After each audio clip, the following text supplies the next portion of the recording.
my kitten at you and let his claws stick in your flesh. Oh, is that what you said? That's not what it sounded like. No, it would have sound more convincing if I said that I'd be throwing my pussy at you and just let his claws stick in No, your what it sounded like was... Well, then you need to clean out your ears, dude, man, because, you know, my No, you need to stand... You need to be next to the microphone. If I get any closer, it will sound like this. Yeah, I'll have 2 double cheese and 1 fries. No tomato, please. And I'll have 1 weekly podcast. I don't know, back. Welcome, everyone. Squares Roundtable Podcast. I'm back. We're all back. It's episode number what? Oh, geez, Louise. I got to look it up. Number 110. 110% we're giving you today. Who's doing that? Obviously not Ivan Rivera. No, not me. And obviously not Jeff. Nah, Jeff never gives 110%.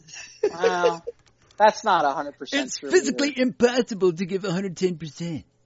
Well, Yeah, I didn't want to go there. Yeah. Neither did I. Actually, not possible. So, we're back after our summer hiatus. There was a summer hiatus? Well, 1 week, yeah. How about a summer hymen? Was that what I heard? Whoa, I don't know about Summer Hyman, but okay. I've seen her. She's phenomenal. She's with Jenna Jameson in that one movie, right? Yes, he did. Well, we went there. That's where the demon sperm is from, right? That's right. I swear to God. How do we miss an entire week where... See, this is the problem when we miss a week. Why do we have to miss the week where we can basically yell the words demon sperm every 5 minutes? That's just not fair. Well, that's because everybody else has yelled out demon sperm. They really beat us to the core on that. You know, it's all now. Yeah. I know. Well, yeah.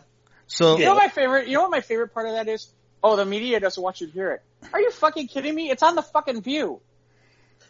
Yeah. If it's on the View, everybody's heard it. Yeah.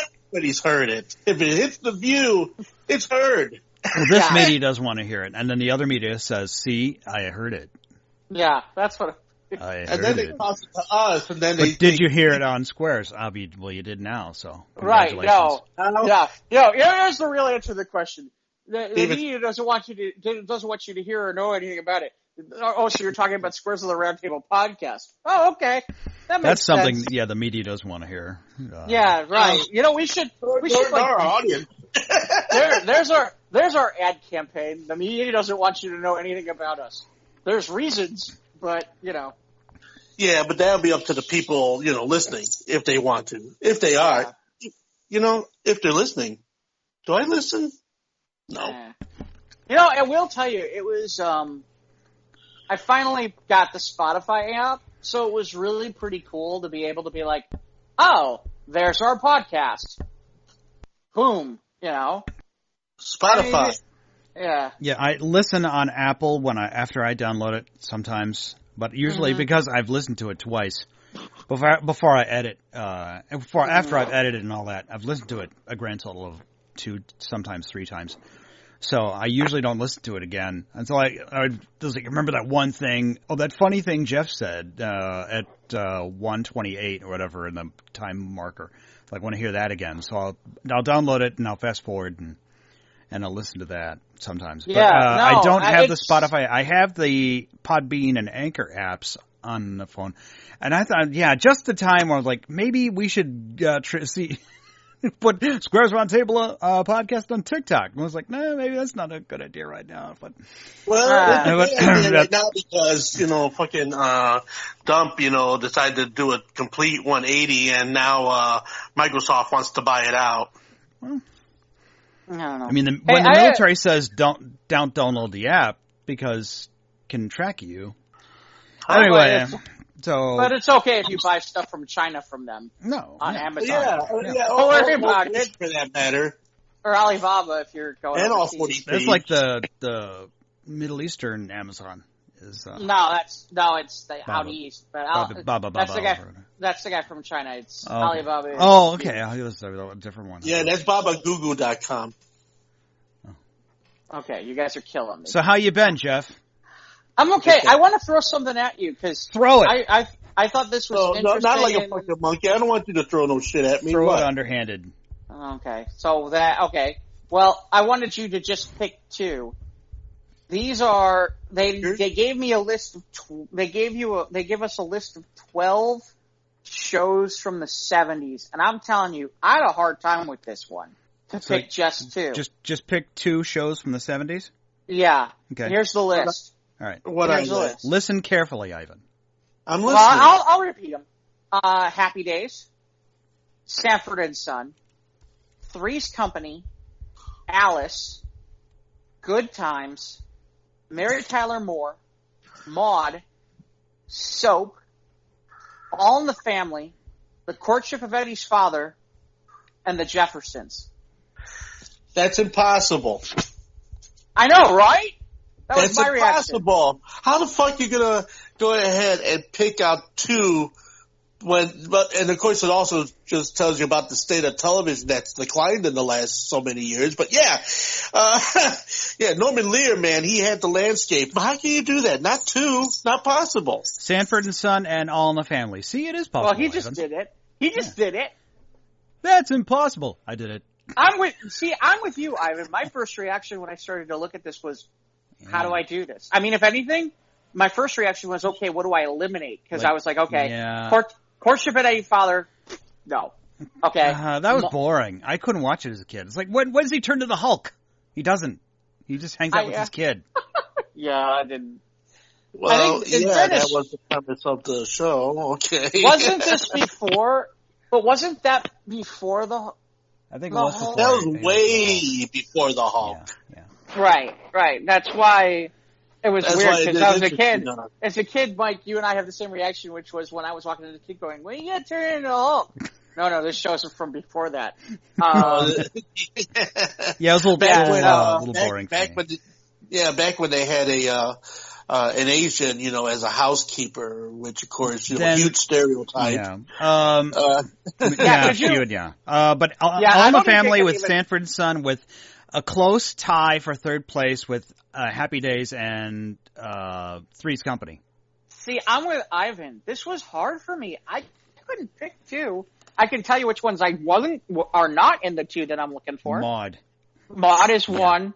Oh, yeah, Maude is one. Alice was kind of. See, my problem with Alice is that it was good, but it's not one of those shows where I sit there and go, "Oh, that's on. I want to watch it." So that's my problem. Yeah. Okay, now here's something. Let me throw this at you.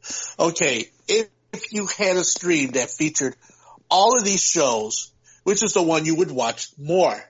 There you go. Sanford. Yeah. Ooh, I mean, I don't know. I don't know. Son, man. From best, from your best to nah. I can't. I mean, I can tell you which shows I don't want to watch if they came on. Okay, well, I can start. I mean, I can start going to the bottom of the list. It's when I start getting past those ones, I can't. I have problems. Like, I can tell you right now, like Courtship of Eddie's Father is at the bottom of the list. I'm not a Newhart guy, so that's near the bottom of the list. Maude is near the bottom of the list. Yeah. I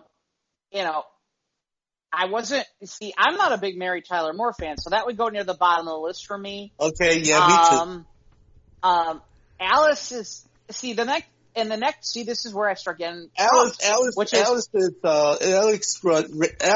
Alice for me ran hot and cold. Their episodes ran hot. Right. Sometimes they had some baller episodes, and then they had some episodes which you're kind of like click, switch to the next channel. Yeah. Well, and it I hate to say it, the next choice goes to between Alice and Soap, and the thing is Soap was kind of ahead of its time.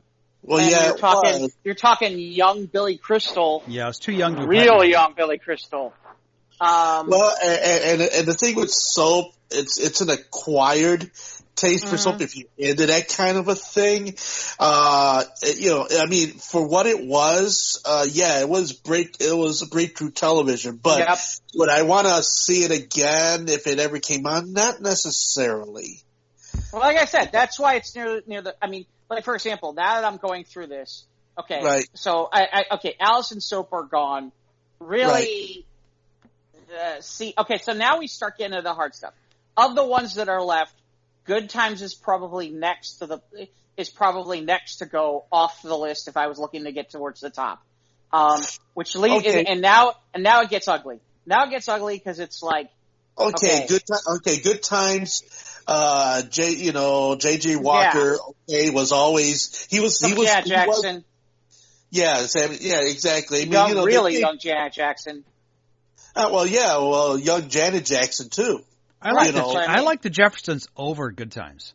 Oh, right. Well, no, that's what I'm saying. Yeah. I'm trying to eliminate to get to the top of the list. Right. That's where I'm having trouble. Is now I'm at the point where I'm like, okay, now that I think about it, okay, I would go, if I'm getting rid of them, Three's Company would go probably next. As much as I don't want to. Okay, wait. But see, Three's Company, you'll have to make that as a split. Okay, you have the Three's Company with the original characters. Mm-hmm. Then you have after the following season. Yeah, even so. Either way, I would not put them. Either way, I would not put Three's Company before the Jeffersons, All in the Family, Sanford and Son, or Happy Days. Okay, no, you're right. Because of the fact that, the initial Three's Company season was great. Mm-hmm. But then once it started replacing characters and then the spin-off with the Ropers and stuff. Well, that's a different show. You're thinking about that's an entirely different show. The spin-off with the Ropers, yes, is an entirely different show. But you're thinking about that at one point they turned it into Three's a Crowd where they kept John Ritter, and they gave him like a wife or something with a father-in-law or something like that. After that it just kind of went downhill. Right, but anyway. even before that. But either way, even with the original cast of Suzanne Summers and Joyce DeWitt and John and Ritter, I still don't put it before Jeffersons, All in the Family. Because Sanford and Son or Happy Days. And this is where I get stuck. These are the four where I get stuck. Is right there. Is Happy Days, Sanford and Son, All in the Family, Jeffersons. And I replaced the Jeffersons with Three's Company. Right, but my point being is when you ask me where the top two is, I get stuck. Because the four I'm stuck on are Happy Days, Sanford and Son, All in the Family, the Jeffersons. Yeah. You can't go wrong with any of those four. Yeah, no, you can't. You can't. You're right. And but if I had to go, oh my gosh, because like I said, I got to say conundrum going here. Right. That's just what this is. It was amazing how many people on my post were like so easy to pick it, and I'm like, and some of the choices they made were like. I'm like, wow, what? Really? I mean, okay. Yeah, when you say pick two and then people were commenting with 3. God, that's 4. Why do people do that? Why do people do that? What is with people? I swear to God, it's really the instructions were 2 words. Pick 2. Right. But. And they picked 3. No but. Not pick 2. But. There is no but in pick 2. There is pick 2. There's pick 2, that's it. That's it. And nobody can do it. And most people, there are some people that can do it, depending on how much they invest in the whole television experience. And then there are some of those that maybe are not as invested or don't see it. It's not even that. It's just, they've chosen that they don't want to follow the rules. It's one of those things where it's like, when you do this kind of stuff, sometimes it's like, I don't know how you guys do it, but like when I'm doing it, I'm like, okay, I imagine there's like some guy with a gun to my head, and he's like, okay, you gotta make a choice. Pick what you're picking, and that's it. And other people are like, well, and then they start asking questions, and they're like, well, I'm gonna quantify or qualify. I'm like, no, make your freaking choices. Okay, okay. If I really had to play the process of elimination, Happy Days. I grew up through Happy Days. Loved Happy Days. Mm-hmm. Okay, all right. And the Jeffersons. Okay, great. I love the Jeffersons. I watched that a great deal. So those would be my two. Were you a fan of Al or Arnold?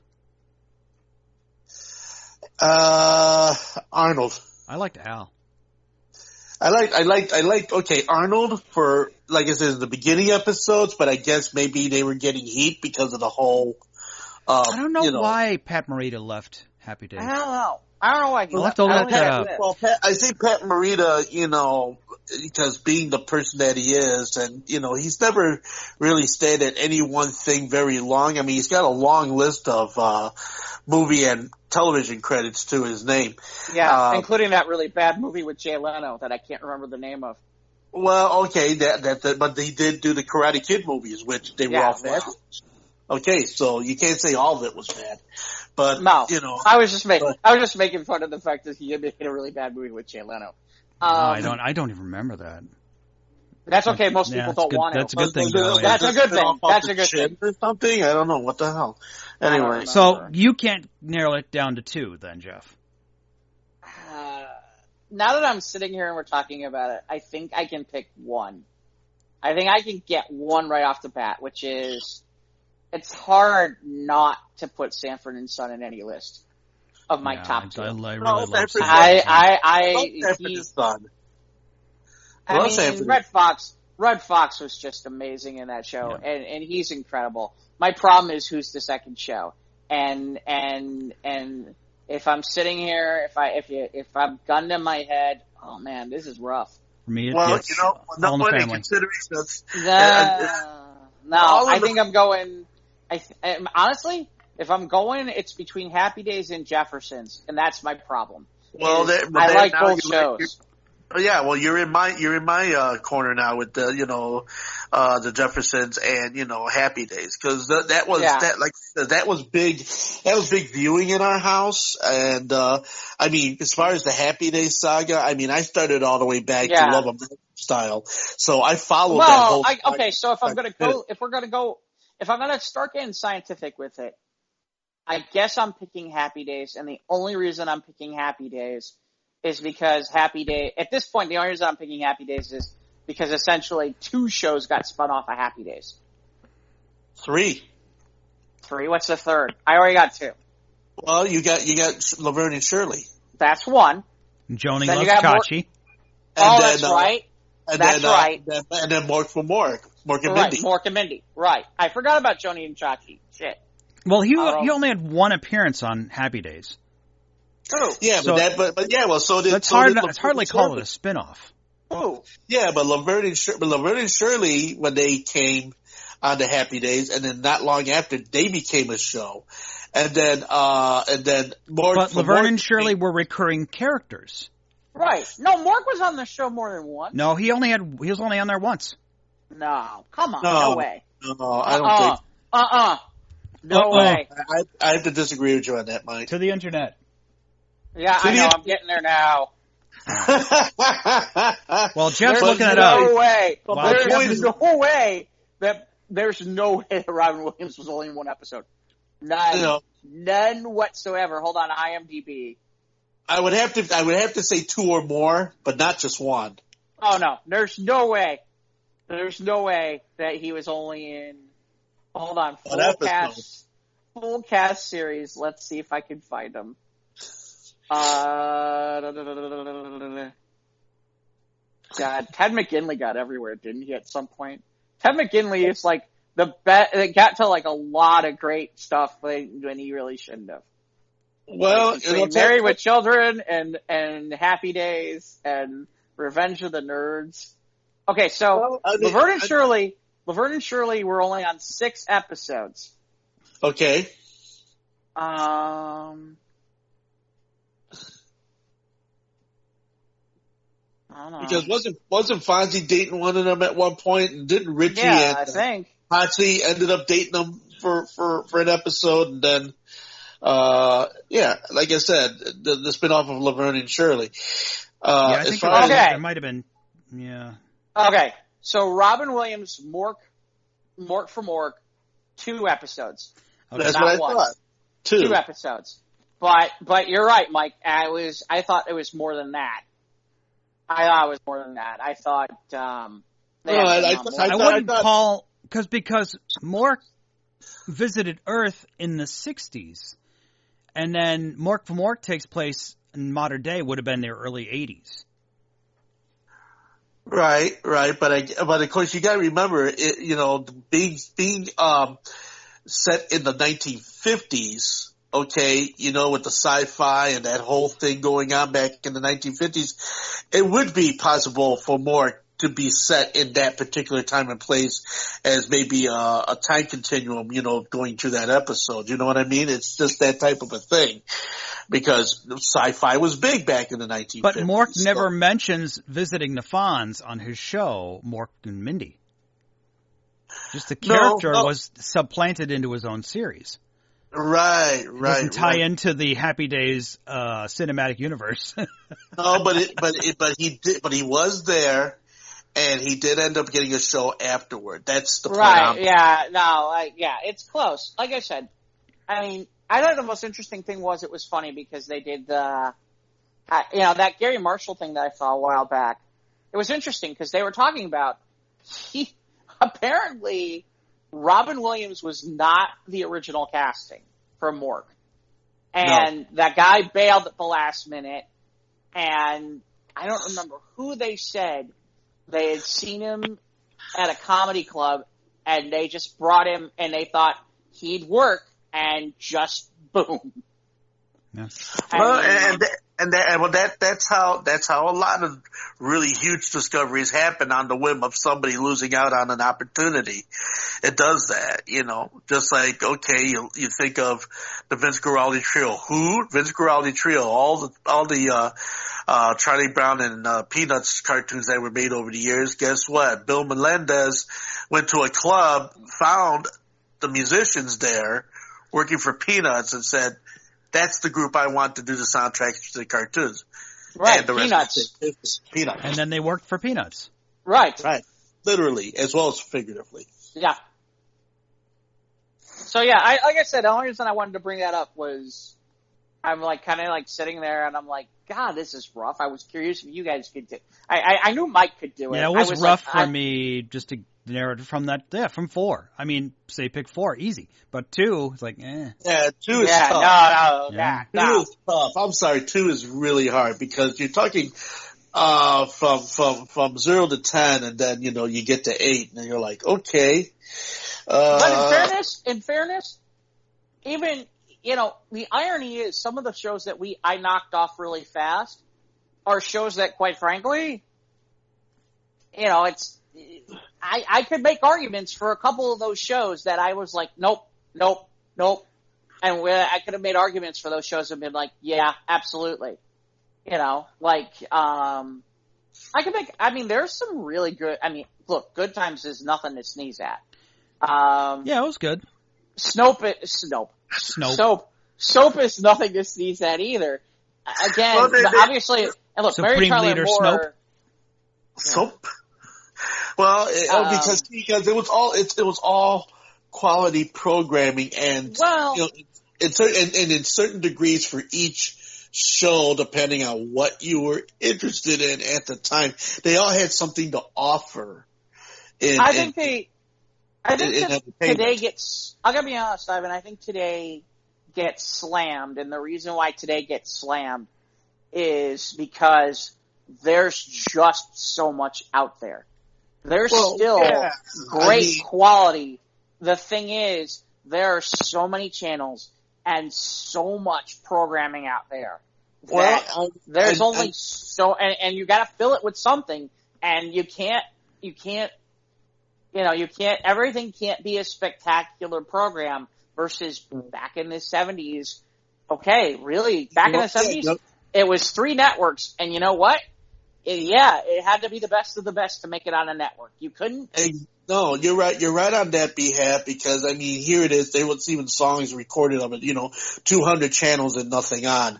And, it comes down to back then you had, 2, 5, 7, 9, 11 if you were into the educational. Then you got into the UHF with the bunny ears or the ring or the, aluminum paper to try to get in. It's like the one scene and my favorite is kids today will not get this joke, but there used to be the joke. When Fox first had Married with Children, and Married with Children used to make the joke about kids getting into the Fox Channel viewing position. They had to move people around the room and stuff to get Fox. Yeah, kids today will never know the struggle to get the UHF channel. Before we got cable, we had the antenna with the motor on it, so we could rotate the aerial to get a better signal. Like when we were kids, if you wanted to watch cartoons, if you couldn't get the freaking rabbit ears to work on Euro UHF, you didn't watch cartoons because they were on channel 44 and channel 32. 32. And you're praying that the weather didn't go weird today or there wasn't a weird cloud cover or some shit like that. Oh, you're right. Oh my God. Yeah, I mean, we struggled to see our television growing up.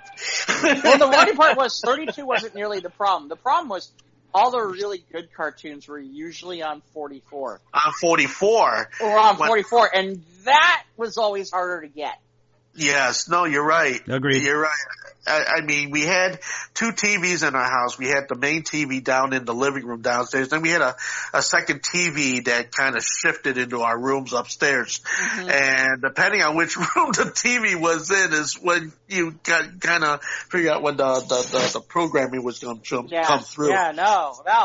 I mean, and I'm not sitting there saying, we're not having this conversation to be like, you kids don't understand. I'm just saying it because it's funny as hell because it's like. Well, it is funny as hell. They kind of semi-relate because there's some places in the house, like on the far Wi-Fi, side, that have where you bad Wi-Fi.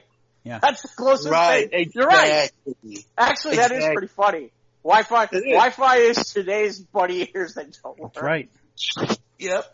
That's right. That's kind of sad. And we just got a new router 2 weeks ago. Or 2 months ago, and there's places in the house that are the same signal strength. I'm like, oh, okay, I'm gonna have to take two steps extra over to lines. Yeah, I should draw chalk line on the floor.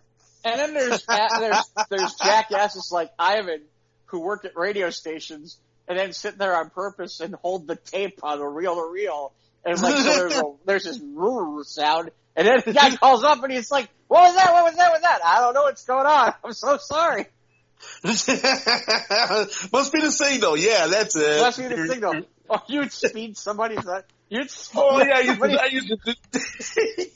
to do that a lot, man, because I mean, you're bored as fuck, just listening to this. Ivan was quite the rascal. Well, I mean, you're sitting here listening to this show on this tape that, should have went in the garbage, 30 years before. Right. And you can tell everything was chopped into it, and now, of course, we have this bar, of course, it comes up this whole thing, and you're just yeah, I'll have 2 cheeseburgers, medium fries, and seriously. 1 AM program from a brokered radio station. Yes. Radio. But and if I could have 3 Baha'is while I'm at it too. Mm-hmm. Half the Baha'is, but none of the calories. No. Twice the Baha'i, but half the calories was the. Is that what goes? That's what got him. They called him up. They called Mike out on it. Called Mike out on it. Really oh my God! You were mortified. I remember too. It was like, oh no, I'm in so much trouble. They used to get mad because I used to sit there and say, "Baha'i, have a nice day." It's funny. I think I told you this. Years later, they actually moved over to one of the stations I was on, and the guy didn't realize. You didn't tell us that, yeah. Oh God, no. Hey, speaking of drive-thrus, before we get away from anything, Mr. I had a chicken sandwich. Oh yes, Mr. I had a chicken sandwich. Let's hear the elucidate, please. So I'm on vacation, and I'll expound upon that later. But I'm driving through town. I'm like, wait a minute, I haven't been through the Popeyes yet.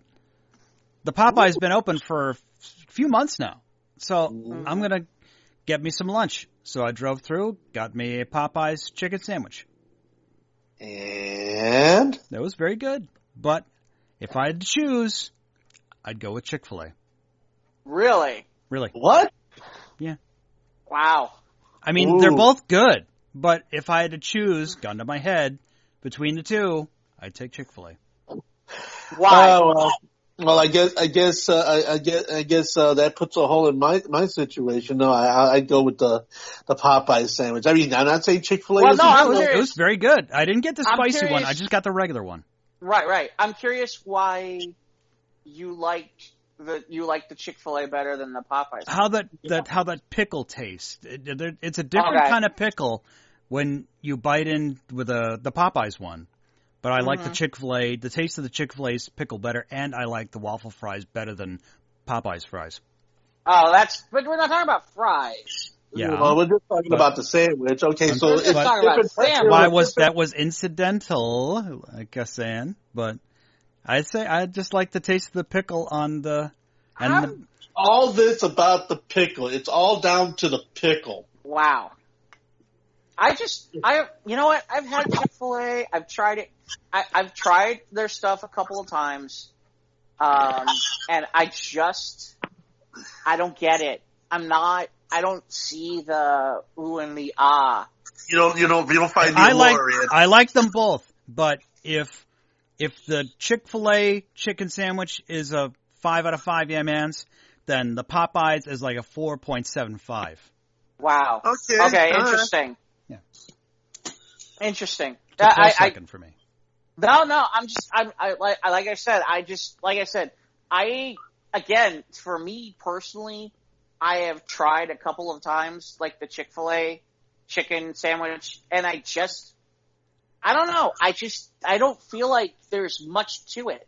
And I don't think that it's all that spectacular. Oh, and there was a lot of chicken on that sandwich. Right. Oh, yeah. Like part of the chicken breast was like folded over into the bun. Maybe that's part of it. Maybe that's my there's more quality. There's no quantity, I think, of chicken. I feel like on the bun Popeyes. is better. I feel like the bun is better too on the Popeyes. You like the brioche bun that the thing comes on? Yeah. Yeah. No. I mean, maybe that's it too. I mean, honestly, if you put here's an example of Jeff going off the book about gun in my head. Well, if it was between if I had to choose, and I couldn't take the Popeyes, the next thing on my list would probably be, ironically of all things, if I could go get the 2 for $3 chicken McGriddles at McDonald's, because those are usually available 24/7 now. Well, those I would take. I mean, okay, and their chicken sandwich for. Okay, because in order of appearance, okay, yeah, for me it would be Popeyes, followed by Chick-fil-A, followed by McDonald's. That would be my top 3 for the whole chicken situation. Although Wendy's has got a good one. I like the Wendy's chicken sandwich better. Yeah, the Wendy's chicken sandwich is better than McDonald's. I haven't had it'd be third for me. Would be Wendy's. Okay, well, I haven't had the Wendy's chicken sandwich, so I can't judge it yet. So, that's something I have to do. It's funny. The old school, I'm not putting it at the top of the list, but every once in a while, the old school Burger King chicken sandwich, not the one that they've been, the one that's like the oblong one, the oblong, the chicken parmigiana. No. Yeah, but they don't do it anymore. They don't have that no more. I wish they did. Those are great. Jesus, I'd go for those all the time. Well, yeah, I remember down at the station we used to eat those quite a bit. Right, yeah. Oh, no, but they don't do them anymore, which is stupid. I don't know why they don't. Well, I don't know.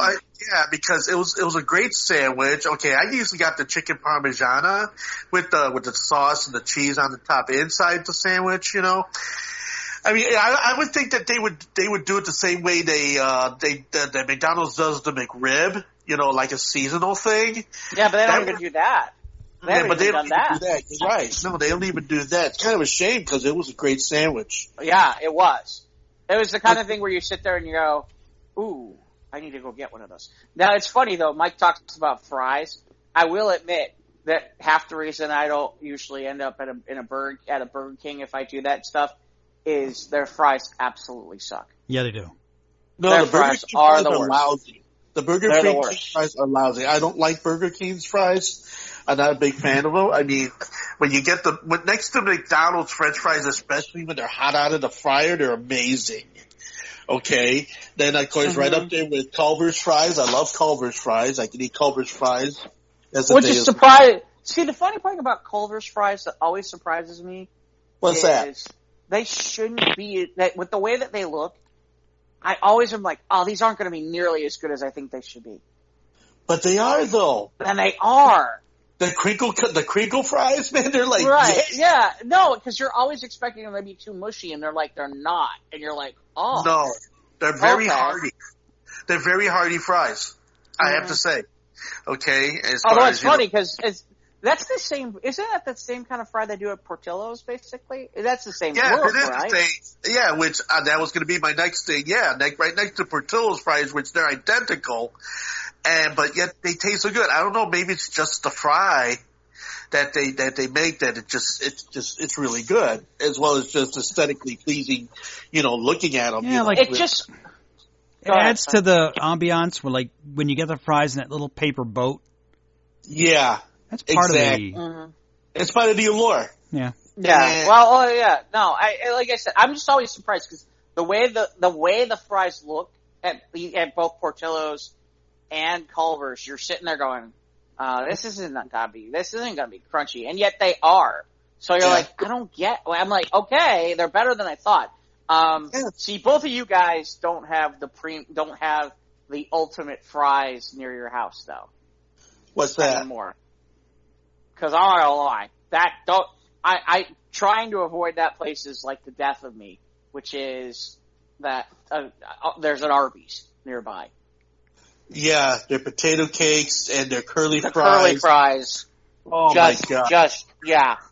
Oh no. my god! I mean, when you go ahead and they don't. And you know what? I used to eat the RBQs, the RB barbecue sandwiches. Used to eat those. I don't think they have those anymore. Not anymore. Why? It's such a great sandwich. And Now, then I with will the curly say- fries, oh my god! I will say that they were doing like a buffalo sauce fried chicken sandwich. And they were doing them as sliders, and they were phenomenal. Those were really good. It's funny because the fries there are so awesome, and then sometimes I'm like, the rest of this stuff there is like, you're like, yeah, I don't know. Yeah, McDonald's fries got them all beat for me. I like McDonald's fries. I'm with you. No, I love McDonald's fries. When I used to work for McDonald's, I loved McDonald's. But I like fries. them just by themselves. For a fry, like to dip in ketchup or mayo or whatever you want to have. Right. Then you pick another. Like I like the crinkle fries. Those are great for dipping in ketchup. Yeah, but it's funny because the Arby's fries, you don't need nothing. Yeah, you don't need a thing. They're great by themselves. They're great by themselves. Agreed. Wendy's fries are good. I do like what they do with the skins on them and a little bit of they use the sea salt, which is a nice touch. There was this one in the mall. I remember there used to be this place called Boardwalk Fries. Yes. And you get like a cup of fries. Mm-hmm. Yeah, those were good. Those were good. Not amazing, but they were good fries. Well, they were good because usually they were really well done. Mm-hmm. And that was the trick. Is they always had the really well done fries. So it was like they were good that way. Speaking of French fries, now here's one for you. Now, okay, fresh cut fries. Have you guys experienced fresh cut fries? I'm sure you guys have. I have as a kid. It's been a while since I've been out to whatchamacallit. Who's the one who does it out in the burbs that I can't remember? Gene and Jude's. Is it Gene and Jude's? There's another one too, isn't there? There's one over in Des Plaines that I can't remember the name of. that's not far from me that I can't, that I, ugh. But Gene and June's is one. Yeah, that's a good fresh cut fry. The one place here in Logan Square, Red Hot Ranch, makes a great fresh cut fries. I mean, like, I loved going over there and hitting them after my gigs when I was out, because they were open till 5 a.m. Mm-hmm. And so I'd be like, they get one of their hot dogs. It's almost like going to Super Dogs. They kind of got the same idea like Super Dogs, where they wrap the French fries right into the hot dog. I miss them so bad. And so they just basically do the same idea over at Red Hot Ranch. So that's my Super Dog is Red Hot Ranch. Yeah, Super Dog got good fries too. Yeah, Super Dog got good fries too. It's a crinkle cut. And they make sure that they're real crispy on that crinkle cut. Yeah. Too. Those are good. Those are good. The only other thing I would put on a list, well, I know Five Guys are good. They have good fries too. I will give them that. It's just I'm not as big on their burgers as everybody else. Yeah, they're a little overrated, but the food's decent. The fries are good, but the rest of their food, I'm not. Now, back in the day, and I will still go for some of these, is Poochie's over in Skokie, because they do the cheddar fries, and they do it with like the Marquette brick cheddar. Oh, the Merc cheese. Yeah. Yeah. Oh. They still open? Yeah, they're still open. Yeah. I had to Red Hot Ranch a couple of nights ago with Soraya. She picked me up and we went out to go to Red Hot Ranch, and they had the Merc cheese for the cheese fries. Like, yeah. Yes, oh. indeed. Yes, indeed. Oh yeah. That's like I don't think that's a thing that's outside the Chicago area. Like that people do that with that cheese, because it's like, and it's rare too, because some people don't know, or some people don't get it. It's like, unless you've done it or you've had it, you just don't understand what you're missing. Exactly. But here's the other one. I was funny. I don't think, I could be wrong, I don't think there's any place else in America where you can get a pizza puff. Yes, there is. There's a place called Victory Grill over here in Milwaukee. No. I mean outside of the Chicago area. Like at a chain. Like if I was like if I was in Indianapolis, or if I was at like if I was up in maybe Wisconsin, maybe like Kenosha or someplace like that. But otherwise, like if I'm in Iowa, I don't think pizza puffs exist. Pizza puffs are so good. I love pizza puffs. Oh God, those things are evil. It's like Italian beef. Italian beef doesn't really exist outside of Chicago either. I think that's just specifically a Chicago thing, the whole Italian beef experience. Right. Oh, we got Tommy's out here. That's a local but chain. you're okay. Let me try that again. Outside of the Chicago and its outer suburbs, and even you out in Will County, you guys have got it. But like, go to like Michigan, or go to like Indiana, or go to someplace like that. Good luck. Good luck finding it. Although it's better now.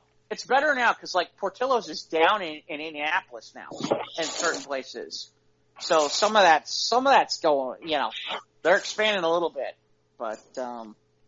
Yeah, but I think like it's more of a Chicago centric thing when you're talking about pizza puffs, Italian beef. It's right up there with pizza, which you cannot get beef or pizza good either one in Florida, from what I've heard. You can't get beef or pizza in Florida. Can you believe it? So it's just like but you can get a bagel. In fairness, you can get a bagel. Well, yeah, you can get a bagel. But the only a bagel's nice, but it's better with cheese and an egg and some ham and You're killing me. You're killing me. Really? Just gotta go there. That's not kosher, Ivan. Yeah, well, that's okay. I just laugh so hard half the time at the people who are like, who talk about bagels and what they put on bagels. And I can put whatever I want on a bagel. And it's like, let me tell you something. Up until like about 30 years ago, if you were eating a bagel, most people would be like, oh, you must be Jewish. Especially down south. Holy shit. You know? Well, yeah. I mean, I remember traveling the south in the early 80s. If you wanted a bagel, everybody looked at you like, what the hell are you want, boy? It was pretty much biscuit. You didn't say biscuit, everybody was like, what? But there are splendid things about Jewish food. Oh, okay. I used to die for the matzo ball soup with the mishmash across the street at Max's Deli. Yeah, that's... Yeah. The trick is you gotta find the right place for that. Sometimes it's... Yeah, you know... There are places for it. Something about that big matzo ball floating around in that wonderful broth, and then all the lovely things they put in the noodles and the whatever else they put in there that it's like, you know, chicken soup on steroids. It's so good. I remember ordering that by the quart when I worked over at Weef Radio back in the day, and I had an agreement with Max's Deli, you know, for a long time. So that, and of course, I know Mike was a big fan of the pound cake. We used to get the pound cake from there. Yeah, I miss that.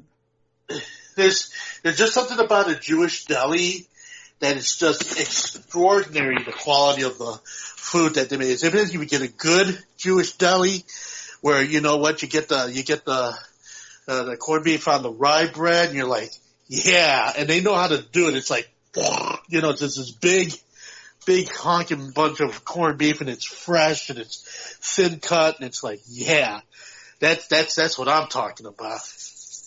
No. But yeah, you know, but so we should ask Mike about his vacation that wasn't exactly a vacation. It was a staycation. Yeah, it was. I obviously didn't go anywhere. Just stayed at home, got some chores done around the house.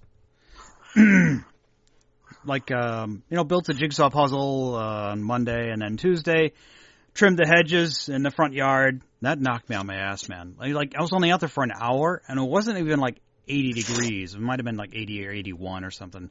But man, like I trimmed the 2 hedges, and I know you shouldn't be trimming in the summer, but they were getting pretty bad. So I'll do the other ones around the side of the house in the fall when you're supposed to be trimming. But I did those 2, and like, man, I was just wiped out the rest of the day. I'm like, I'm on vacation. Like that's my one for today. And then Wednesday, I like dusted like all my Transformer shelves, and that took like 10 hours. Wow. So I had to take all of them off and then dust them and to kind of hit a little bit each one and then put them all back on in place, and that took all day.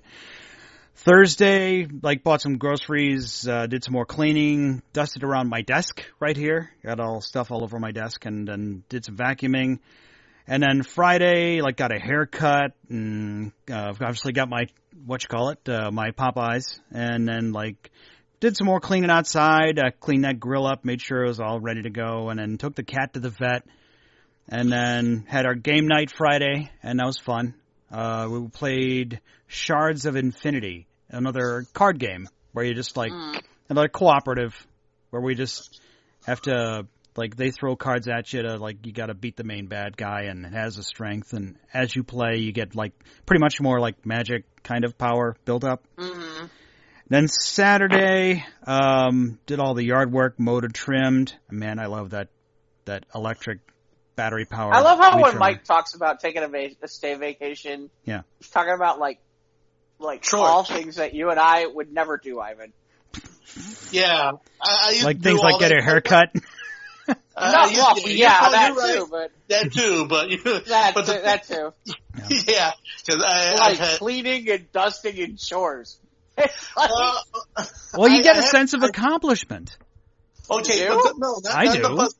Not the bus. But even more so when I'm on my week off. Well, okay, and here I am on a steady diet of staying in and everything. I mean, Julie's been in Indiana visiting with her family, so I'm here with the boys alone, you know. So So yeah, I get the whole cleaning thing. In fact, I vacuumed my rug.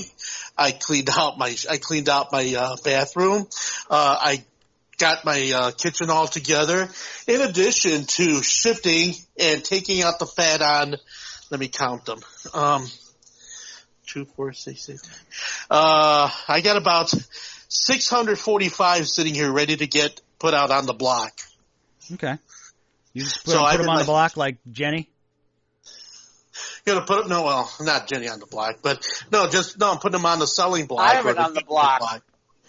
So, yeah, so I got a bunch of records here that are now doubles, and they're going to be gifted, or I'm going to sell a few of them. The thing that I'm doing with the English soul clubs now, they're like I don't understand it. They're like, I sit there for an hour, I play 23 records on one show, and all of a sudden I need a list for that. I want to know what that is, and and I'm like, oh. So you should type up a spreadsheet or just put it in a notes and then just copy paste to Facebook. Yeah, I go ahead and I did my very first list out last week, and already it's got like all these hits on it, like, brilliant, superb, oh, this is awesome, just so all many these superlatives. Yeah, and it was all of these accolades, and I'm like sitting there all sheepish, Accolades. Accolades. Tomato, potato. Let's call the whole thing off. Anyway, okay. Thanks for being with us this week, and have it. No, kidding. No, I know. So anyway, Friday, cleaned the grill, took the cat to the vet. And that was Saturday. Now Saturday, I did all the weed trimming and cut the grass. Well, the grass wasn't that high because we haven't had a lot of rain. And I did the dishes while I watched the dragon undocking on Saturday. And Ooh, I had the screen set up, and I'm just got it right oriented, and I'm just doing the dishes, just watching like the space capsule floating away from the station. It was super awesome. Cool. And then Saturday had the friends over for a barbecue. That was awesome. Had a great time. And we had tons of food, way too much. And we watched the Netflix Transformers series. Oh yeah, how was that? It was good. It wasn't perfect, but it was very entertaining. The best Transformers television we've gotten since The Hub and Transformers Prime. Okay. It's a strong statement. I'd give it a 4 out of 5, yeah, mans. It was only 6 episodes and like 20 minutes each. And so it's came to like 2 hours. So it's almost pretty much like a movie. So clip it together, it can make a great one-sit movie. Yeah, it was. We binged it, like all 6, that in one sitting. So, and it was good. It was, it was, like I said, it wasn't perfect, but it had its moments. So, if you're already on Netflix, great. If you're not paying for Netflix, or if you're you already subscribed, I think it's worth a watch. At least watch one episode just to get a feel for it, and if you like it, fine. Oh, I already paid for my Netflix subscription, so I'm going to have to just go on it and bitch it out myself, and then give you my feeling on it. Yeah, but it was good. And then the crowd dispersed and had some nice discussion with friends. A good one-on-one with some good people. So I had a good time. I was back in this shit today. I was back from my vacation today, and yeah, they left a lot of shit for me. I spent the whole day putting out all the fires they left for me. So. That sucks. Yeah, it does suck. I was just miserable when I got home. But tomorrow, I'm off tomorrow, so the rest of the week will be a little better. So, I knew it was like I pretty much walked into what I was expecting. I mean, it was the area that I work in was a little cleaner than I was expecting, but they still left a ton of shit for me to do. That blows. Yeah, it does. So. But it was a nice vacation. I had a great vacation. I needed that vacation because the whole 4 months of the lockdown, man, and not having to wear long pants for a week, having to wear my jean shorts all week. I was like, yes. Oh, the John Cena jorts. Yeah, my jorts, man. I like my jorts. But man, that and not having to wear a mask for 8 hours in a day. There you go. Yeah, I had a great vacation. I needed it. It was Okay. very, very therapeutic. But hey, I was gonna say, well, the house is clean, so life is good. I Yeah, guess. and you look Have you around been and training? hey, that you get a sense of accomplishment in that way. No, so. I did my annual dusting, and I got a lot of work done. So I feel good. Oh God. I just wonderful. laugh because I'm like, if you say so, that's See, not. I hate doing chores when I'm now, like tomorrow, like someone say you got to do these chores on your day off. I'm like, no. Well, that's Yeah, really simple because the answer on any day is no. Well, most days for me is no. I just like I have this moment where Julie's not around. It's just me and the cats. It's a matter of just okay. I'm bored. I'm sitting here. All right, That's the whole problem. That's the real answer. Is it's somebody's bugging you to do them. And then you're like, screw you guys, I'm going to do whatever I feel like, which is like never. And then as soon as like nobody's bugging you, you're like, fine, I'll go do it. Yeah, and that's it. Well, Right, that's they expect you to do nothing, and you're like, I'm going to do some chores. Yeah, and then the people are surprised They're when they tricking come you. in. They're like, "What? I didn't know you had this in you." Surprise! Yeah, I do. Well, hey, look, when someone tells me to do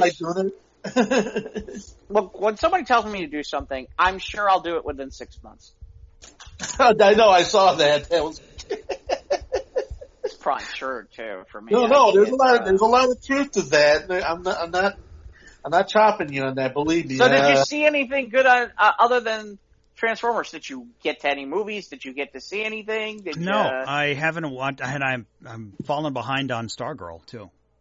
Okay.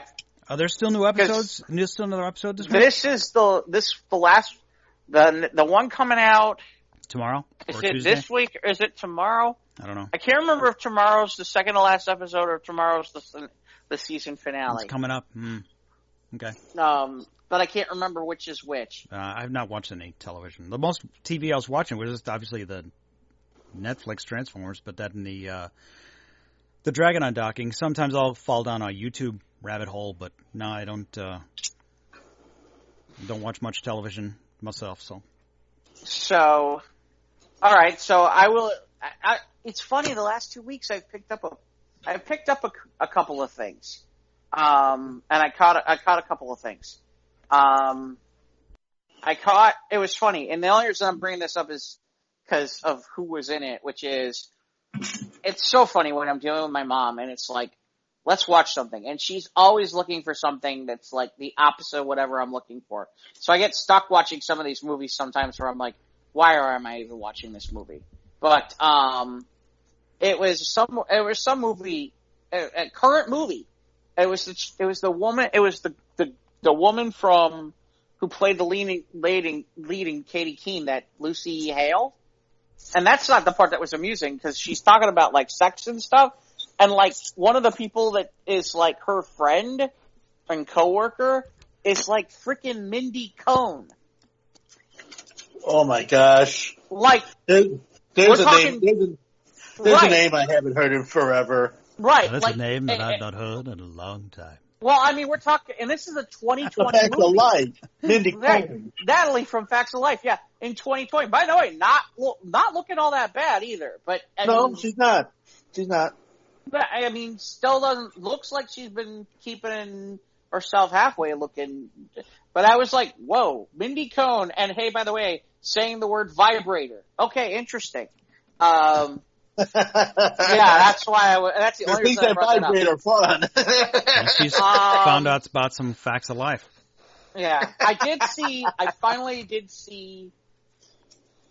got around to seeing the third Bad Boys movie. Okay. I get why people were like, this isn't a good movie. I totally get it. I totally get it. Bad Boy, or is that from that same series? Yeah, it's the third movie it's the third movie. It's Will Smith and Martin Lawrence. Okay. That Bad Boys. Okay. So. Well, it's Michael Bay. I mean. Is it? No, isn't Bad Boys Michael Bay? Bruckheimer. Oh, No, it's Bruckheimer. Okay. Bruckheimer. All right. But it was funny you say that because there's a couple of shots where literally I had to go look up on IMDb. I'm like, oh, Michael Bay. I didn't know Michael Bay did Bad Boys. And I'm looking it up and I'm like, oh no, I guess Jerry Bruckheimer does those shots now too. Yeah. Yeah, it's just not a huge amount of things. right. The best way I can explain it is, Well, they're talking about a. Oh, go ahead. it's the story is interesting. There's some interesting stuff there. The problem is it's not funny. And it's not, you lose a lot. I mean, there's a lot lost of they tried to do a serious story this time. And it's like, I get, and they forgot that, hey, by the way, we're here because, Martin Lawrence and Will Smith are funny guys, and that relationship is amusing. But I don't know. They spent a lot of time setting up some backstory, and it's like somebody sat there and said, hey, we can make a lot more money on these Bad Boy movies if we actually start setting up some more story and building an actual universe out a little bit more. So and that's the best way I can say it.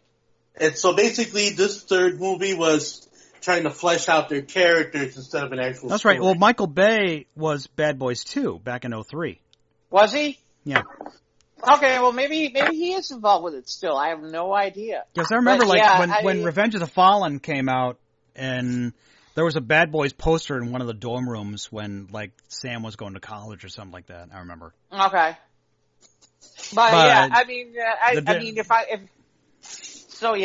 if I'm gonna give it on the Mans, 3. 3 out of 5. So it was good, not great.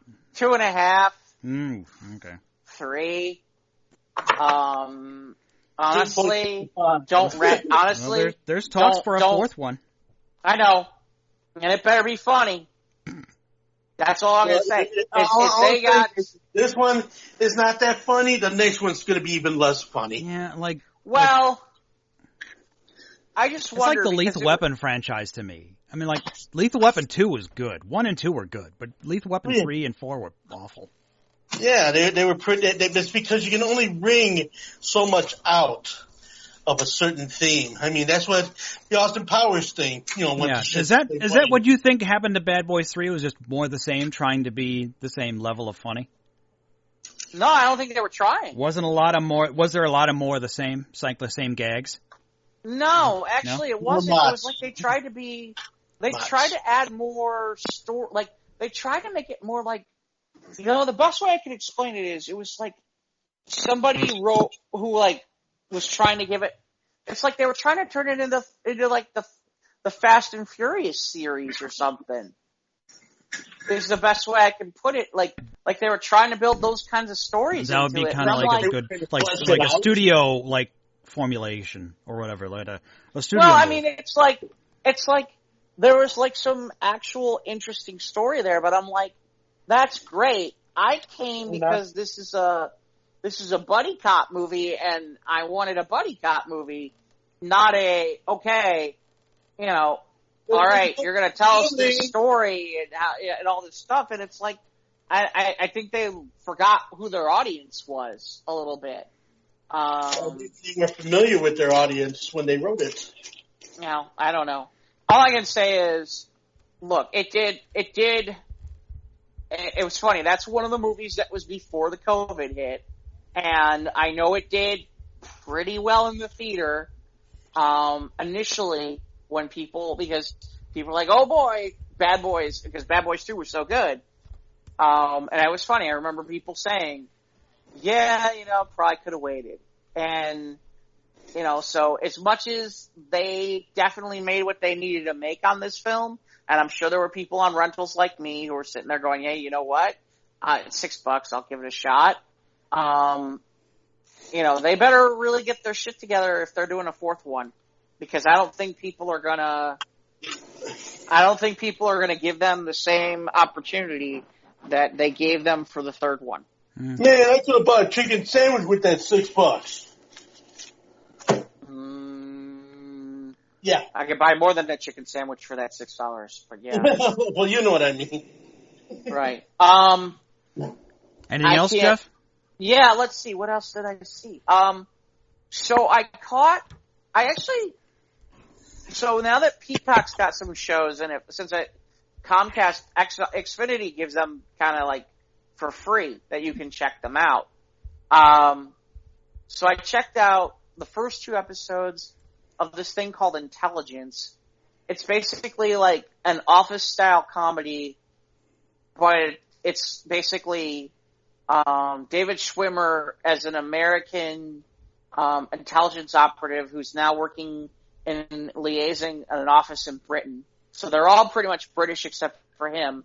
He's kind of good in it, but it's that really dry one-camera humor, and it's very. It seems like the first 2 episodes I'm watching, I'm not getting enough out of this to want to continue to watch this. Schwimmer's very good in it, but I'm not getting enough out of this to want to continue to watch this show. How many episodes in? 2. I say that's 3 strikes, you're out. 2. That's the way you should go. 2 out of, and by the way, they're half hours, so we're talking 2 out of 8, and I'm already kind of sitting there going, I don't know if I want to watch another one. Now, I did get to see Brave New World, which of course is based on a book previously, and there was a TV show years back. But this is the new one, and I'll tell you right now, if you're looking for your nudity quotient and your TVMA, right here, baby. Right freaking here. I mean, boobies everywhere. Boobies, all kinds of stuff. Titillation. There's definitely some sex and sexiness here. I only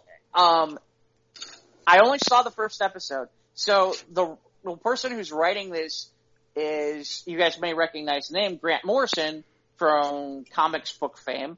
And it definitely, if you've ever read anything from Grant Morrison, you definitely can catch the quirkiness and the quirkiness stuff that Grant does, even in the first episode. But it's, there's definitely some nudity. There's definitely some sex oozing of that. It's the guy from Solo. What's his name? The guy who plays Han? Yeah, he's in it. Okay. He's in it, and we don't get to him until much later, but he was pretty good. The interesting part is I had to do a double take. The person playing his mom is Demi Moore. Whoa. And, there's a scene where Demi Moore is wearing lingerie, and I'm like, hello. Still looking pretty good. Wow. And I had to do a double take because I almost didn't recognize her with the hair and everything. Hey Siri, how old is Demi Moore? In her 50s. Demi Moore is 57 years old. Wow. Didn't look like 57. Jeez. Looked more like 37. Whoa.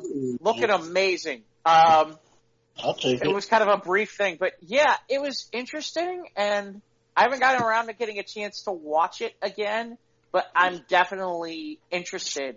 And yeah, so Brave New World, definitely on Where the can list I see these Peacock. these boobies? Oh, it's on Peacock. It's on Peacock. Boobies on Peacock. Who'd have thought? Well, I was surprised because I didn't think they'd do a show like that. But yeah, there's definitely because I don't want to spoil anything, but yeah, there's definitely, if you're looking for that, content, there it is. Right, if you're looking for a show with some eye candy and getting some, yeah, that's your show. And it's good. I like what I saw. I like what I got so far, and not just because of the eye candy. Okay. The only other thing I caught is, I don't know if you guys have seen this show, and this is available, if you've got cable. The Paramount Network is running it regularly, but Paramount, actually, I guess Universal was the people doing it, is this show that's called Yellowstone. Oh, with Kevin Costner. Yeah, my The family's Kevin watching Costner that. thing. Yeah, I hear that's It's good. really good. I hear it's good. Oh, no, it's real good. The best way I can explain it is it's got kind of like a Dallas quality to it from back in like the late 70s, early 80s. There's a little bit of a Dallas quality to it. And Kevin Costner kind of has that J.R. Ewing thing going, except not nearly, I wouldn't say he's a dick, but he definitely has that tycoon thing going, like a J.R. Ewing kind of thing is the best way to put it. Did you ever see, just a quick aside, did you ever see that miniseries he did with the Hatfields and McCoys? No. Yeah, I hear that was good. Probably need to. Yeah, a few years ago, but yeah, that was good. But yeah, but Yellowstone, I hear it is really. What season is it on? So I don't know what happened, but I'm noticing that it's in season 3 and episode 6. Maybe there was some problems getting further along because of COVID, but I'm almost through the first season and I'm enjoying it. And there's definitely, I wouldn't say there's definitely stuff to look at, but because the one daughter in there is just constantly like, yeah. I was a little surprised, but yeah, that show, I'm really enjoying it, and there's a good amount. There's at least a couple of seasons worth of episodes. So yeah, I would say that's an interesting watch. I was a little surprised because I wasn't really watching it, and I just happened to be like, okay, let's give it a shot, and really found myself enjoying it. It's basically about ranchers up in the I think it's Montana or someplace up that way, and Costner's playing this guy named Charles Dutton, who's like his family's owed it for 100+ years, and obviously there's people who want to build and do other things, and it definitely has a Dallas kind of feel to it, like in some ways, because there's certain family, he's got kids, and there's certain things, you get the idea. But yeah, I mean, I wouldn't call it exactly Dallas, just to be clear, but at the same time, it's definitely worthwhile. I give it a high recommend. It's worth watching. And Costner's real good in it. He's real good in it. Trying to think. I think that's about all I really got to in terms of watching shit. But I thought I'd throw a couple of those things out there because, like I said, it's some good watching. One of these days, I'm going to get myself back on Netflix so I can watch a whole bunch of stuff, though. Well, I mean, I've revisited some things, in my DVD collection, and I did watch a couple of things on Netflix. I watched Double Jeopardy with Ashley Judd and Tommy Lee Jones, which wow, that's a long time ago. Yeah, that's what I'm saying. But man, still a good movie. It's good when you can watch something and it still holds up as much as it did when you first saw it. And actually sitting through it, again and being introspective about it, just like, wow, didn't notice that. Wow, didn't see that. Wow, didn't catch that. But yeah, revisiting that type of thing. I also when I closed up Mathers, because Mathers is now officially closed now, which made me sad. Yeah, I saw you posting that. Yeah, that's so is that all of them or one location, or what's the deal with that? Oh, that's all of them. Mathers really? Is done. Yeah. I saw the advert on Facebook, and then not long after I saw the advert on Facebook, I got a call from Jeff, and then Jeff informed me, yeah, Ivan, you need to come down and get your gear. And when I got down there with Julie, they just had everything in the middle of the building, and he was just like, help yourself to whatever. I mean, it's either going to get transferred out or it's going to go into the dumpster. And I'm just like, oh my gosh. So, remember the speakers we took last year to, DairyCon? I own them now. Okay. And not to mention, really had fun. We got carafes and kitchen materials, a food processor and everything. But it was just hard to just stand in the middle of that room knowing that I spent 6 years of my life in that room, entertaining, the elderly and just the fact that I will never have that opportunity again because, they found that after 20 years and the COVID just basically took it right out of everybody's hands. So no, all of the Mathers, the one on 83rd Street, the one in Portage Park, and the one up north, over by Harlem. Over by Harlem, yeah. That's why I was asking. Yeah, so unfortunately, that they become a victim of this. Is that really what happened? Okay, I wasn't sure what was going on because I saw it and I thought maybe it was just the one that you did. I didn't realize it was all of them. It's all of them. Wow. They closed them all. Yeah, I know. And it was, say goodbye to Jeff, and all the people I never got a chance to say so long to because of COVID, because knowing a lot of people who worked at those Mathers, a lot of them, are up in the years, and that was for some of them, that was a bit of money for them to live on, and the fact it was a meeting place for people who otherwise would have been sitting home alone, by themselves doing nothing. There were no activities, so it hurt me a lot. And Jeff and gave him my last fist bump, and it's like, yeah, if you ever need a guy, let me know. And he goes, don't worry, and he just recently got married and just had a child, so he's a young parent now. So yeah, it really hurt. For those who aren't aware, can you tell people what Mathers is? Because there's people who are not from the Chicago area who might be listening. Okay, I'll tell you what Mathers is. Mathers was built up on the mantra of age well and live good and age well, and Mathers Cafes, where we had our 3 locations, basically was a get-together cafe-style meeting place where if you needed anything done, like your taxes or getting your bus pass or any essential thing that you needed to get done and had trouble getting access to maybe to some of the bigger places like Social Security and stuff, they would bring people in. And everybody would gather right there and get their taxes done for free or get their mortgages redone or discuss whatever, you needed to have. And not to mention they had a bunch of great programs where there were bus trips to Michigan, there were bus trips to Wisconsin, Cubs games, Sox games. People got together, 50 and up community.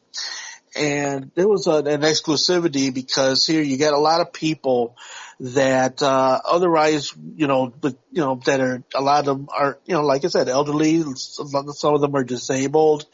Some of them have, social problems trying to, get along with other people, and we brought them together. I have a lot of fond memories of it, especially the daytime Christmas Eve shows I used to do there, and the daytime New Year's Day shows that I did there, where we would all toast it at 12 noon instead of 12 midnight on the very last day of the year. And we did our version of the Kentucky Derby, where people actually, were racing little horses around the tables, these little statues, and we played a lot of games. My function was being the DJ and getting everybody out to dance. And towards the end, it was really starting to, ramp up. I mean, we were getting people from some of the other, Mathers to come to the Portage, Mather, and we had a room to ourselves at that point, and people were just dancing, having a great time. And of course, you could bring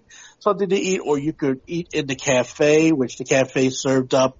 Like, one of the things they had, like, soup for the price of the weather, for example. And I can remember there were times where I've actually gone in and paid 17 cents, 20 cents, 25 cents, 50 cents for a big bowl of soup, and good soup. And Angelina, she was from Sicily. She made the best Sicilian pizza out of this world. It was so good. And everybody there had a very congenial, very friendly attitude towards everybody, and it became this community where everybody would get together and do things. You could learn art, you could learn how to paint, you could learn how to crochet. They held all of these different programs that you could join and just occupy your time and not be alone in your apartment or your house, just letting the time pass you by all alone. And so it was a very heartbreaking situation to find that now these people are now back to sitting alone, especially now in the time of COVID where. Well, we can't have people congregating, especially elderly people. Yeah. And that's the big. Yeah, that big sucks. one. But no, my mom used to use Mathers quite a bit. Oh, the one over on Harlem. Right. It was funny because I took her there for Valentine's Day. I took her and oh, that's right. You weren't on the show that day when I told Mike about this. Where I took her there because Wayne Mesmer was doing a program, and then they were doing like roast beef for like $20. Yeah, I remember you talking about that. Yeah. And the music part was the music part. This is the part I would get a kick out of. The water main down the street went out. Oh, that's right. You had to hold it, which meant that you couldn't use the bathroom. Oh, and I'm like, and half the people couldn't order any of their food or anything or get anything to drink because they didn't have water to use anymore. But I'm literally sitting like through Wayne's thing going, oh my God, I gotta pee so bad. Oh my God, I have to pee. And I'm trying to be nice because like, it's my mom, it's Valentine's Day, I want her to have a good time. I remember that. And I'm like doing like the pee-pee dance all over the place. And finally, it was funny because I figured they had locked, I'll be honest, I thought they had locked the door to the bathroom. And all of a sudden I see like a guy go back there and go in there and pee and then come back out. I'm like, oh, they're not going to lock the door. Screw it. I'm giving this. It's got to go. I got to go. It's got to go. They can yell at me later. I don't care. I'm like, oh my God. You poor dude. Yeah, no. But yeah, I mean, obviously, it was funny because I remember being there that night. I'm like, hey, do you know? He's like, yeah, I was at the other store. I'm like, oh, okay. Wow. So yeah. But yeah, no, I that's too bad. I didn't realize it was all of them. I thought it was just that one location. Yeah. So it came down to this whole thing where, it just, looking at it from that point, it wouldn't have been feasible anyway. And nothing is really going to really go truly public, not till next year, to be honest, in my opinion. But so they wouldn't have been able to float those places for so many months without any incoming, financial assistance, and it's a 301A, so it's like, for that purpose, and it's just sad. I mean, I walked out with a few mementos. I'm looking at the cubed salt and pepper shakers, and I'm just thinking of all the breakfasts I had there when I went there first thing in the morning, the big chocolate chip muffins and the soup. And then I remember getting my skillet, always with the hash browns on the bottom, the scrambled eggs up on the top and the mushrooms and everything just piping hot and delicious. And my cup of coffee that didn't taste like something most places would pay $4 or $5 for. And for me, little 95 cents, and 95 cents for people who are buying it. For me, I always got my food for free, and stuff, and, I've had to pay for a few meals, but most of them didn't have to pay for them. And, the experience, that having been at Mathers, I mean, I performed for the administrators at her house, Yeah, I remember you talking about that, yeah.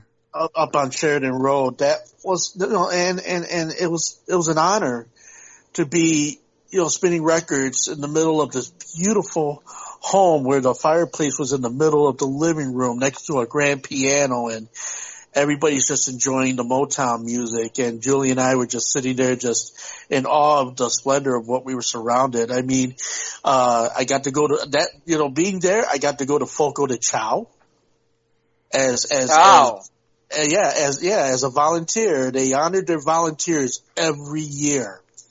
Every year they would gather up all their volunteers, and this is their way of saying thank you. I ended up going to Gibson's. I ended up going to Fogo de Chao. I mean, they really took care of their people. And it just, and then all the friendships I've met that have become an extended family. You know, I call her Mama Marianne, you know, Marianne Rabb.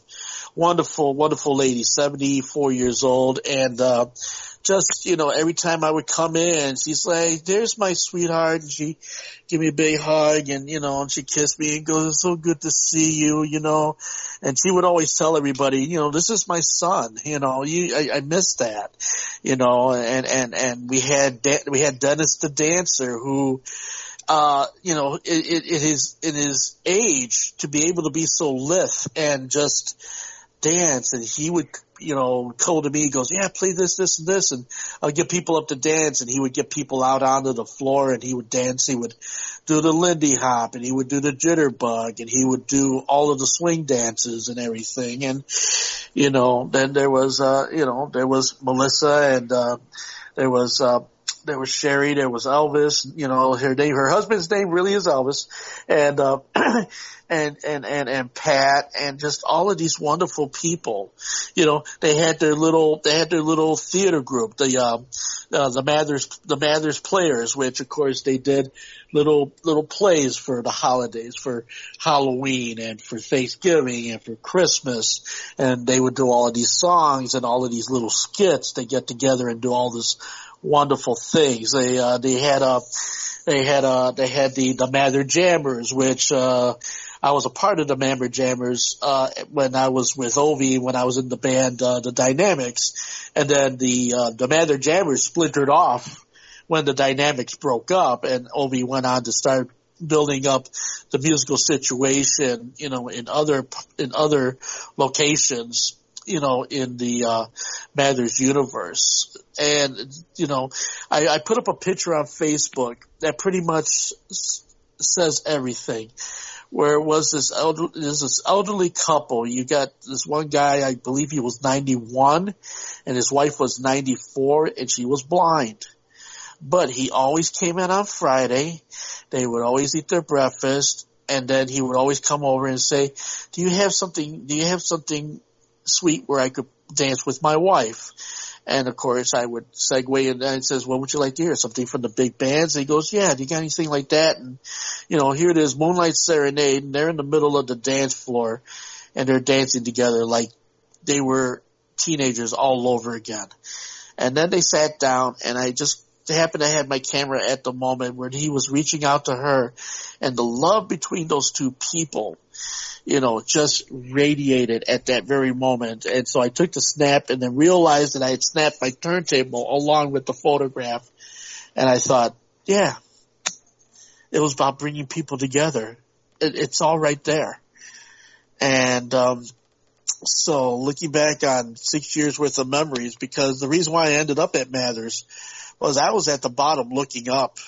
I was in a bad place for a long time after I lost my job over at Deerfield Village Center when I was a custodian. Then 2 years later, I lost my job at the WEEF when they decided to pull the bottom out from under me. And so here it is. I'm in a big house that belongs to my ex-partner, and I got no money coming in. I've got cellulitis. I can't really work well anymore. And I felt both desperate, depressed, and just totally out of sorts. And I'm like, I'm not good to anybody, I thought. I'm not good to nobody anymore. I can't do anything. And it just so happens that, you know, at the time I was with Ovi, and that he goes, hey, Ivan, you know, why don't you play some of those records over at Mathers? It's a new place I'm starting to work for, because he was a realtor before for a different company before he himself joined Mathers. And I went there with the band and I checked it out, and then the following week I walked in with my one little turntable, you know, my little Vestax, my little portable, and I plugged it into the speakers, which I now own.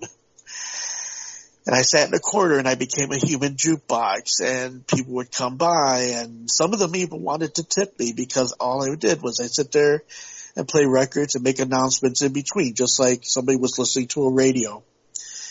And it was like, wow, I'm getting to use my skills again. My skills weren't worthless after we've dropped the bottom out on me. And I still have something to give, and I still have something to offer. And I built it up, and it became the every Friday situation there at Mathers. And I owe Mathers a great deal for my mental well-being, because for a while there, it was very dark and it was very sad, because I thought, oh my gosh, I can't do regular work anymore. I tried temporary work, but it didn't work out so good. And then and of course radio wasn't happening anymore for anybody, because that aspect of radio was gone. Going to automation and going into computer work, and so who needs an engineer? Nobody needs an engineer anymore, Ivan. Nobody needs you, Ivan. Nobody, these radio stations are dinosaurs, man. You're done. That's what I thought. And the fact that I had my own interpersonal situations happening with my ex-domestic partner at my time, and then struggling to try to keep the reasoning going on with my daughter. And it all came down on me, and it came down on me hard. But as soon as I started going to Mathers, then I started talking to people, and then I started making friends, and then I got involved in the programs. And I felt better and better and better and better without having to go to any psychologist or therapist or anything. Mathers was my therapy. And that's cool, man. I owe my life to Mathers, because if it wasn't for Mathers, I wouldn't know what I would have done, because it was a very, very special place, and it holds a very special place in my heart. And all the friends and all the people I've met along the way. I mean, I was there all those years, 6 years, and I went through 3 managers, Gretchen, Lisa, and then Jeff, who were running the place. And just all those people with all those stories. The memory of the one guy who told me about his experience at the Chicago Theater, where Peggy Lee came down and actually sang to him in his chair, as a soldier, the one lady who would come around and talk about her experiences downtown.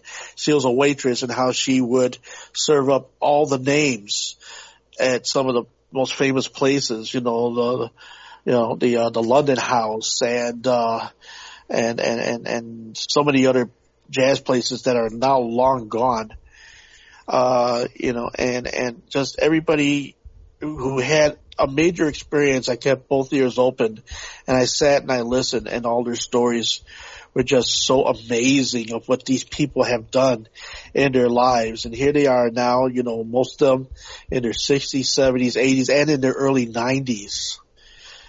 We had a guy that actually, lived to be 100. That was in the Mathers troupe. 100 years old, the Mathers chorus, and he's singing, and he's just going about it as though it were nothing, and they're just having the best time. And so when you go ahead and you're surrounded by these types of experiences, it impresses upon you life in of itself, that, it's what you make it, it's what you want it to be. And these people, for, jumping in with both feet, taking their chances, having gone to war and have come back, having done their marvelous things and have, made their way, having surpassed diseases and disabilities, just to keep on going, to show the world that, we might be seniors, we might be old, but we have a story, we have something to say. We are somebody. We are people. Although we might be older, we are the elders. We are the keepers of a collective knowledge. And I will never forget all of those times that I have spent. I mean, Robert, who had passed away a few months before they closed Mathers. I mean, he gave me some tapes. He goes, I was in Vietnam, and I used to have my radio turned on to this station, and I used to record all of these shows. I own those tapes now. And the fact that he had collected an entire music set from 1966 to 67 on tape from the radio, a document of what things were happening during the Vietnam War. And the escalation. And its escalation. Yeah. So, when you talk to these people that have been there, that have been to these places that you've only seen on a YouTube video, or you read it out of a book, or you listened to it on a record, but yet these people were there, man. And it impresses upon you in a way that it'll never impress upon you had you not done it any other way. And to that, I say, Mathers, thank you. Thank you from the bottom of my heart. For I want you guys all to know what this time there meant to me.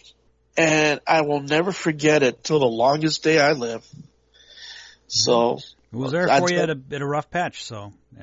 You glad it was there? Yeah. I mean, I think you would have found something else, but that's, that's cool, man, that they were there and you found a lot of great people who you associated with.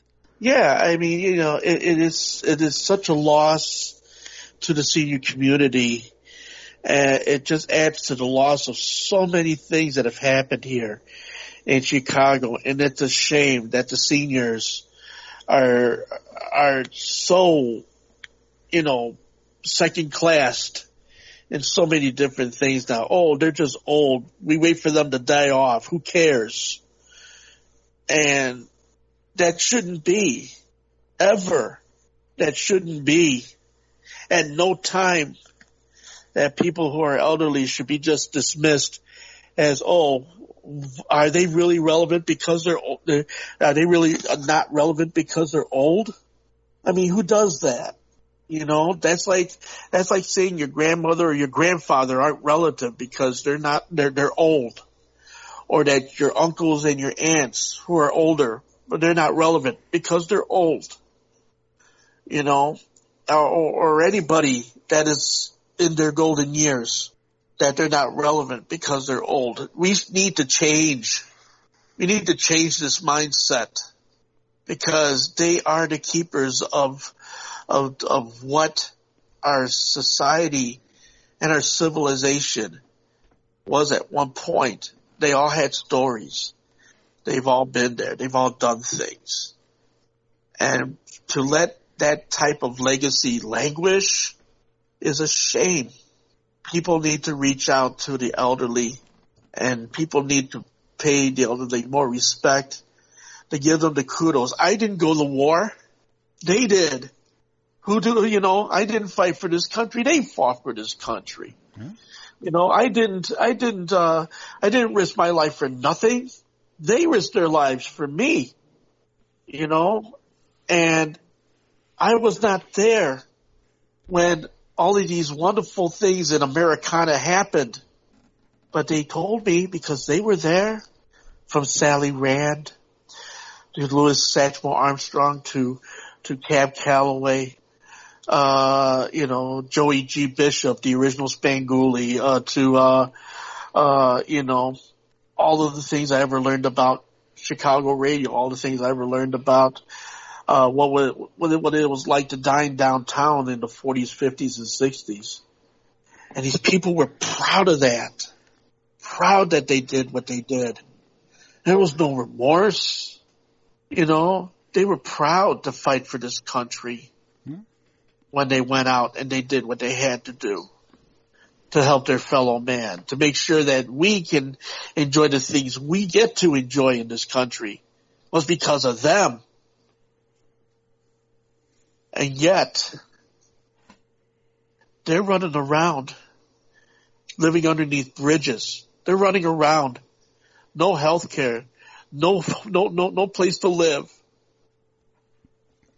These people that fought for our country, and yet we don't take care of them.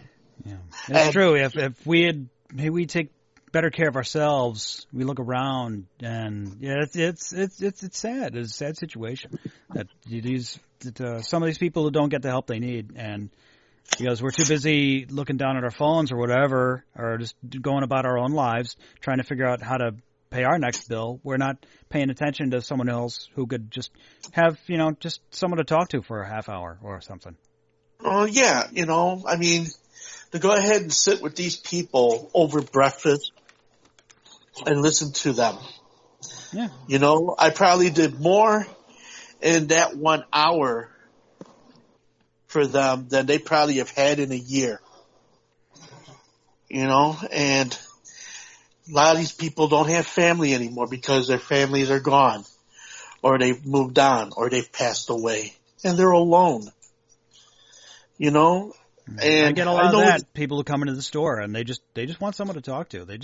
They're here just to get a cup of coffee because we have free coffee, and we just they want someone to chat. Just to chat. Hey, Hey, I'm alive. Here I am. Yeah. I'm tired of looking at my TV. I'm tired of feeding my cat. I'm tired of walking my dog. I want some human interaction. Yeah. I want to know that somebody gives a damn about me some time away, even if I have to fool myself thinking this person I'm talking to couldn't give two shits about me. But I'll take what I can get. So, I'm sorry, I didn't mean to soapbox everybody. I didn't mean to be a Debbie Downer, but it's just, it affected me a lot. I walked out of there. I was devastated when I got the news. Yeah. I was in tears. I was in tears the day that I saw it on Facebook. And I thought to myself, this just can't be. But it was. And sucks, it does suck. But you know what? It's not the fault of any particular thing, because a lot of things have come to the point where, it came together and it raised its ugly head. COVID just kicked the shit out of everybody. Yeah, it's hurting a lot of places. It's hurting a lot of people. And it's caused a lot of business to go down. Yeah. I mean, a lot of the clubs that I worked at, they're not going to survive this, I don't think. A lot of the bars I played in are not going to survive this thing. Everything that I knew in a life that had me spinning records is almost gone. No, it'll come back, hopefully someday soon. It might be a year, might be 2 years, might be 5 years. We'll see. Yeah, but I'm not going to wait for that. That's why I'm building up, my situation. If I could reach everybody through the internet, that's where I went, and that's what I did. And I play on Twitch. Mathers is still a audio video platform. I'm working with them right now for telephone topics, to keep continuing to have my program go over the phone to people in their homes. Because a lot of them don't have computers, but they got their phones. So if I could put on an hour a couple times a month, hey, I'm happy with that. And if I can make somebody happy in a day, I'm going to do that, because that's my character. That's who I am. That's how I've always been. Mm-hmm. It's never been about me, because you know what? The best kind of love is a selfless kind of love. And of course, Mike, you know that, and Jeff, you know that. So, well, I hope you can still connect with some of your Mathers people that way. Well, I got all their numbers. I mean, I got the basic core of the people that I know and have had personal, friendships with, and I, call them and I check in on them and everything. And of course, the answer is always the same. I can't wait till we get together again. Oh, when are we going to do something together? Oh, I miss you. What are we going to do? And now that Mathers is gone, what answer do I have? I don't have one. So, it's in the face of all this situation here, it's a matter of just banding together and saying, hey, calling up somebody, I care about you. a text on the phone, a phone call, a video link. Hey, here's my link. I'm doing a show today. Come on down. You're not by yourself. I mean, now I find myself going, and of course you've probably seen my face, gone back to Facebook. And I mean, I said I was never going to do that again, but now I'm put in a position where it's like, well, if I don't do it this way, then a lot of people aren't going to get it. So I jumped the hurdles of the flags, and I called them station breaks because I treat it like a television show, and I work around it, Yeah, how long can you be live before they start? Is it 30 minutes or whatever? 40 minutes. I can do 40 minutes on Instagram before they say your time's running out for a live show. So I did that today. I put out a doo-wop show on Instagram. And since I started working with the Soul Clubs, I've gone back to the personal pages on Facebook and worked around that. I've done I did a Scooter Sound supporting the National Health Services and just last week, and I was on for an hour, and I got through the hour unscathed, which was really kind of cool. And of course Mather's closed. Well, and I'm looking for a new way to help out. So these National Health Service things that I'm doing in England are helping the orphanages and the children in England and in Europe.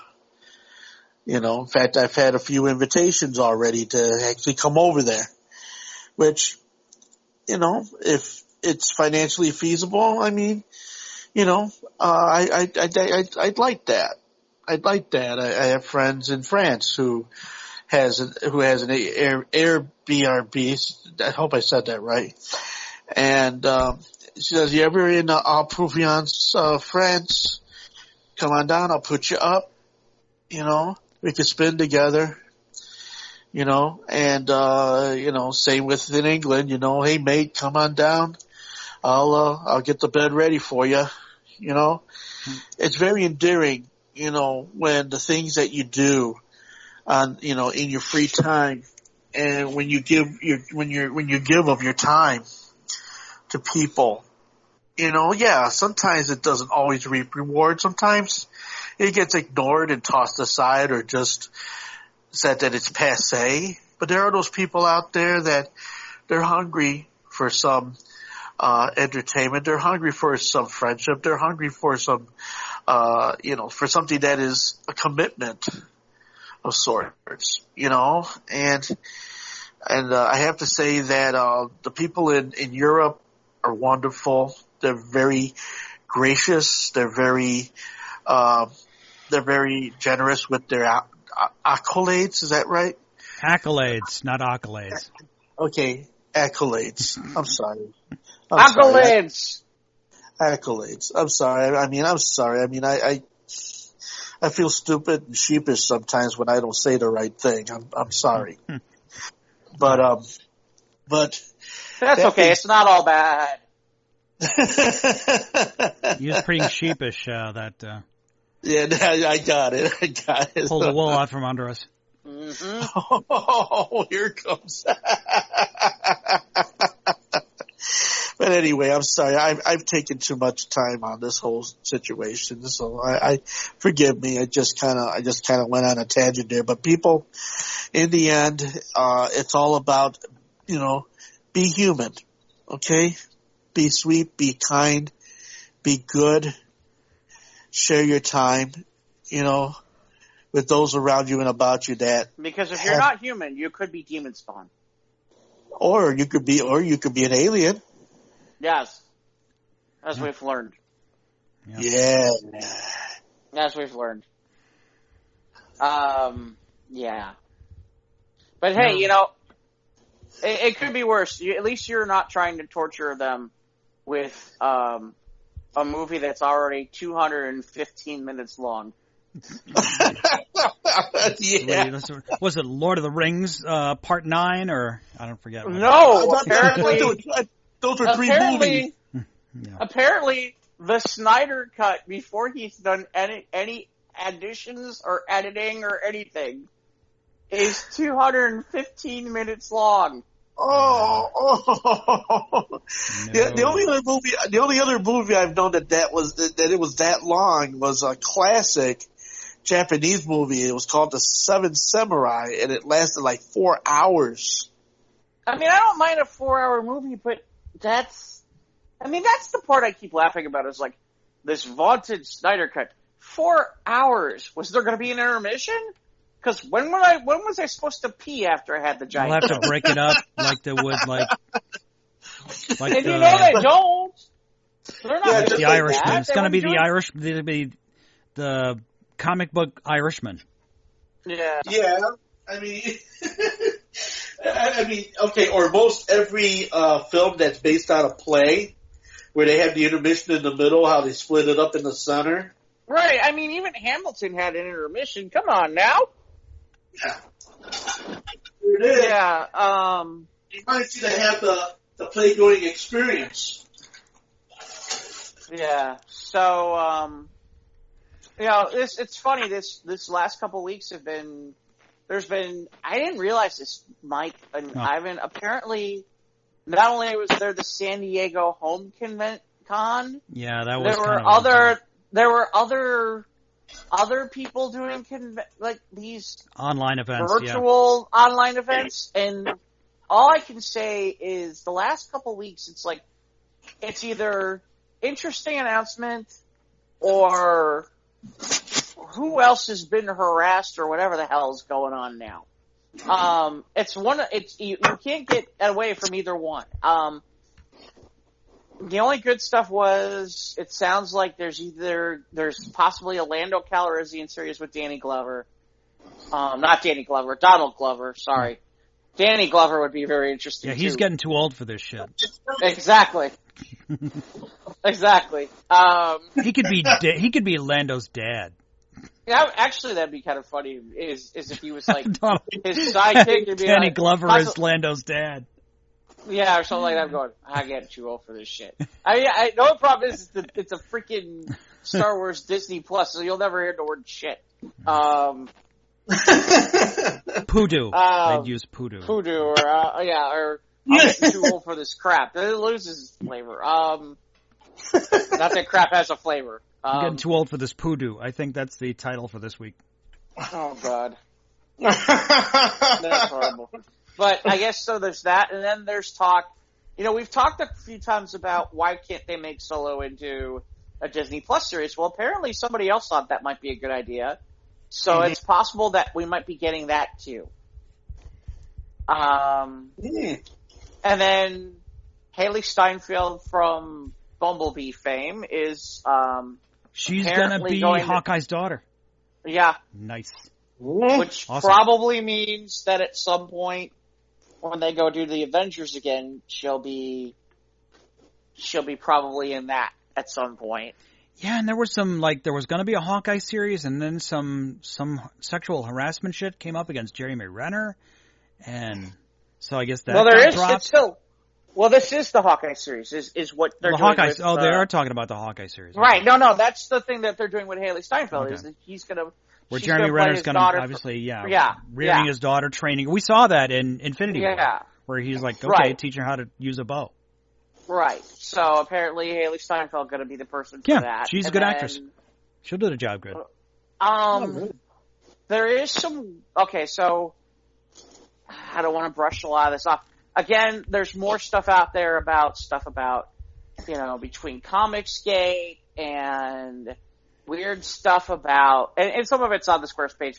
I don't feel like getting into it a lot after what we've been talking about, but there's stuff out there that's been kind of all over the place. Some of it with Tom King, some of it is, I'll mention the one, which is the girl who's playing Dr. Midnight on Stargirl came out and talked about that she was uncomfortable about the fact that I guess they couldn't find a stunt woman at her height and size who was of color. So they ended up having to have someone who was a Caucasian woman who they put in blackface makeup. Well, they had to darken her skin because to darken her skin and to do the stunts because they couldn't risk health. They couldn't risk the health of the actress. Right. Well, and they couldn't find. Supposedly, they couldn't find somebody of that size. Right, and they were pressed for time. And so I don't know about pressed for time, but the long and short of it is they couldn't find somebody for that sizing, and she's now come out and talked about how uncomfortable that made her, and everybody's going nuts about it. And the only comment I make is, I'm sorry, I just don't buy. Here's what I don't buy. I don't buy that. I mean, we're not talking about a small company here. We're talking about Warner Brothers. If Warner Brothers can't find, you can't tell me that Warner Brothers doesn't know all the stunt people in this in the world, and that they couldn't possibly have found someone who was. Wow, are you okay over there? I'm fine. I'm sure they could have. I'm sure they could have found it, but they want to invest the time to do it. There it is. Well, the point being is, they have to have a database for this kind of stuff. I mean, right? It's Warner Brothers, so I mean, for them not to find one makes me sit there and say. And they're not new. Yeah, they're not new to this episodic television. I mean, they know how to get scheduling and people move from place to place to get these shots completed in time.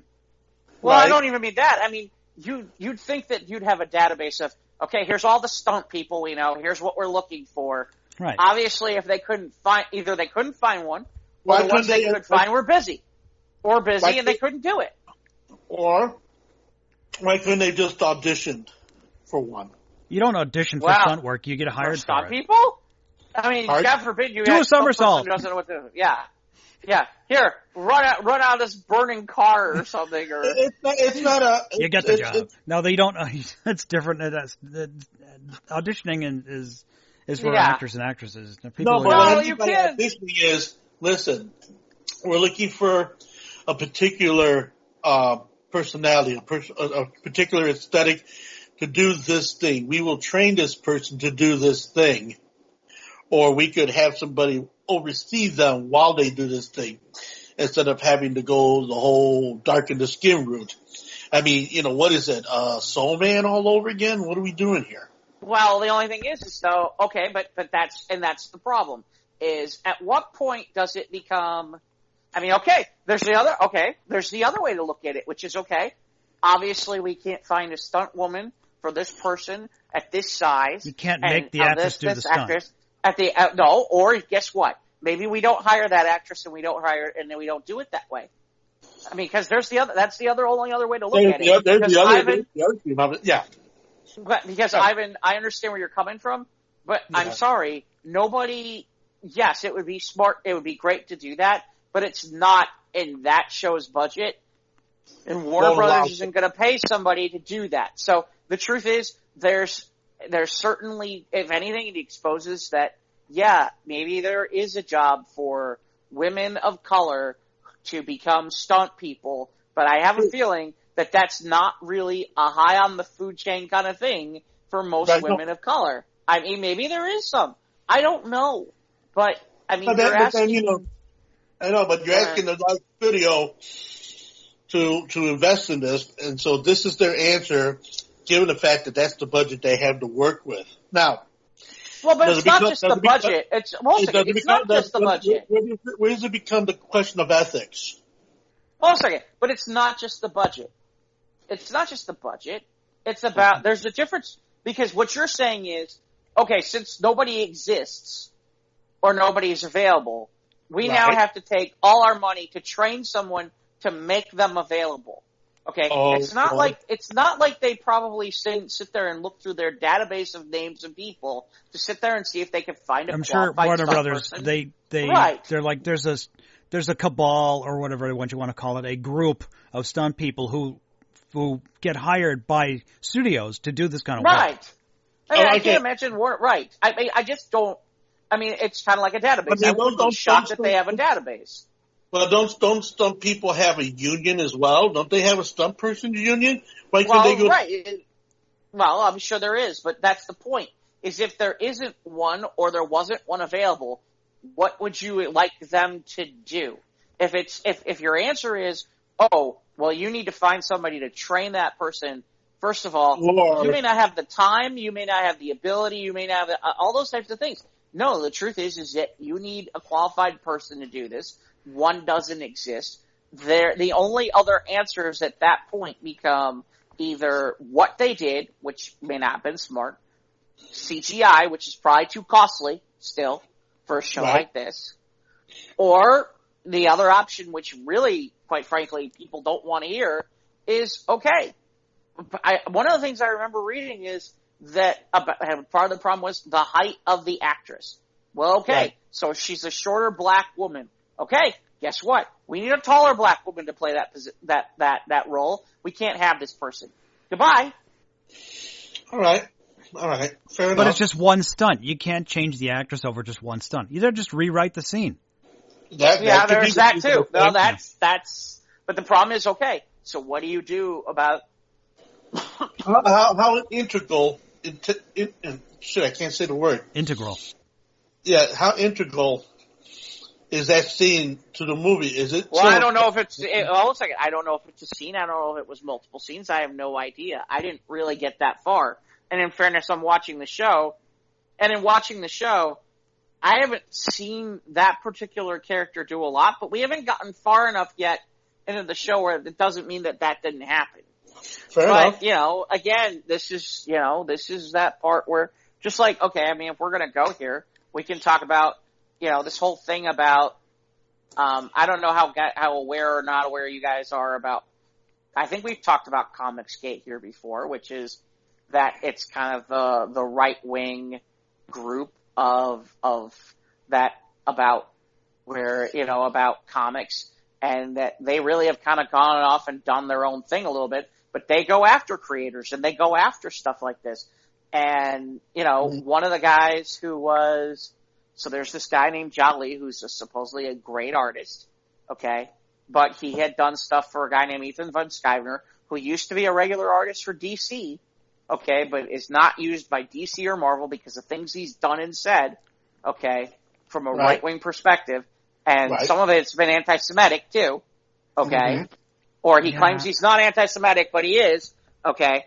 And he asked this guy, Jolly, to do a couple of covers, okay, for this thing called Cyberfrog. And it got out there that was doing it, and DC asked this guy, Jolly, to do a cover on Tom King's book. Now, Tom King has come out on numerous occasions against Comicsgate, okay? So Tom Lee said something to DC. Tom Lee said something on Twitter.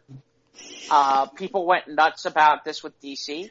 And then it comes out, and this is the part I laugh about, is this Jolly guy apparently this Jolly guy says, oh, I'm not on social media very often, and I'm not on the internet very often, and I don't know anything about this, and that's not why this was, and he's just a friend, and I didn't know anything about it. And now people are making it out that Tom King's the bad guy. And yeah, maybe he said it, and one of the things is he put out, Tom King sat there and said, oh, we're all good. Okay.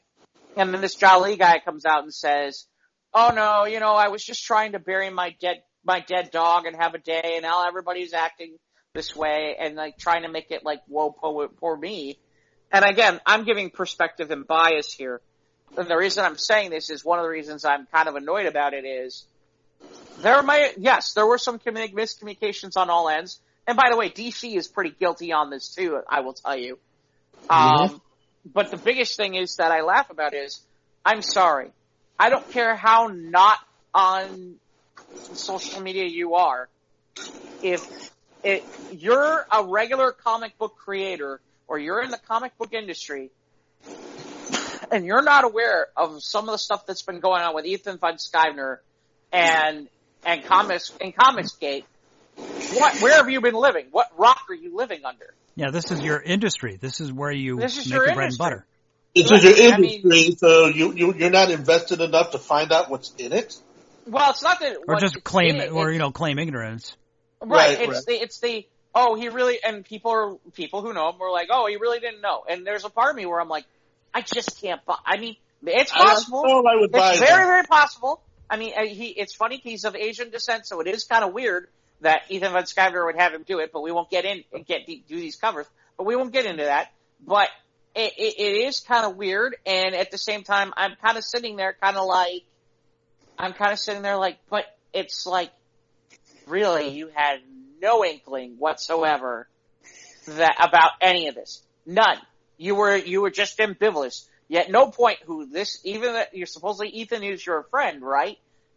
At no point did you sit there and say, hey, Ethan, why are all these people making comments and stuff about you? Mm. I mean, it's not. I mean, you'd have to be like... It's going to get to you some kind of way. Yeah, maybe just people looking the other way because of just trying to, obviously making bucks.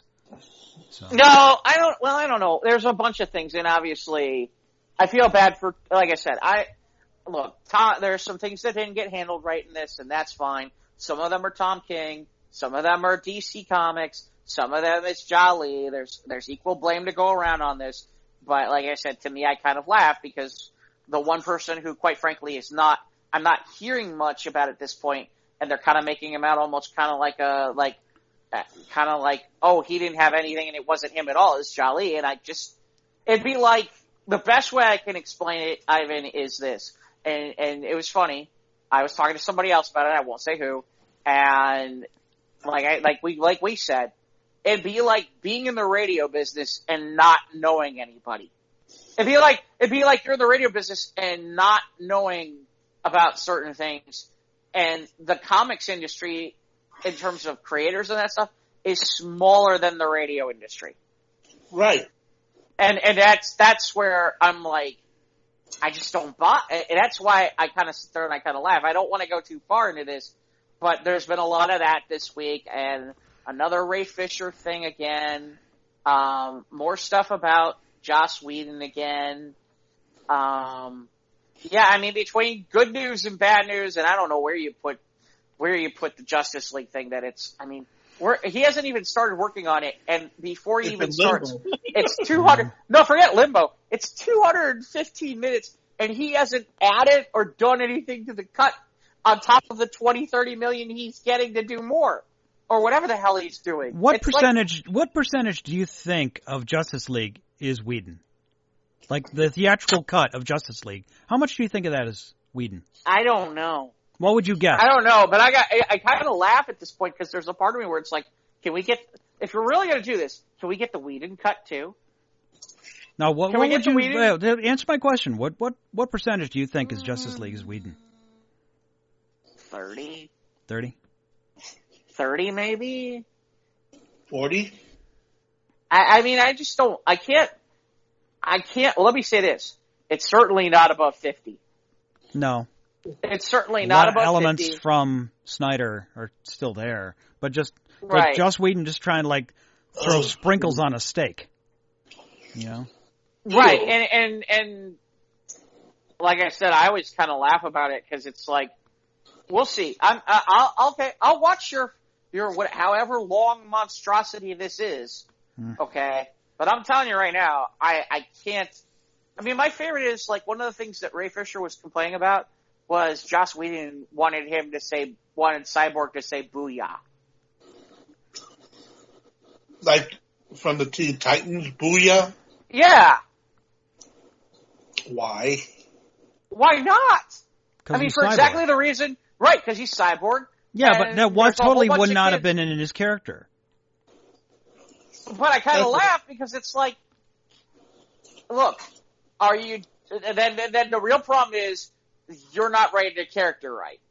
But that's an entirely different conversation. And in fairness, that's why I kind of laughed. It's like you're complaining about wanting to say "booyah." You mean the word? You mean something that's synonymous with the character that millions of kids have watched for over now, probably. From the 90s all the way till now. You're right, yeah, we're talking, well, I don't know about 90s. Teen Titans wasn't in the 90s. I watched the Teen Titans in the early 2000s, so. Yeah. Right, okay, for 20 years. Yeah. Right. Well, okay, not 20 years at the time, but like 15 years. Yeah. I mean, we're talking, even if they started at 1, we're talking 15-year-olds. Right. You know, that's...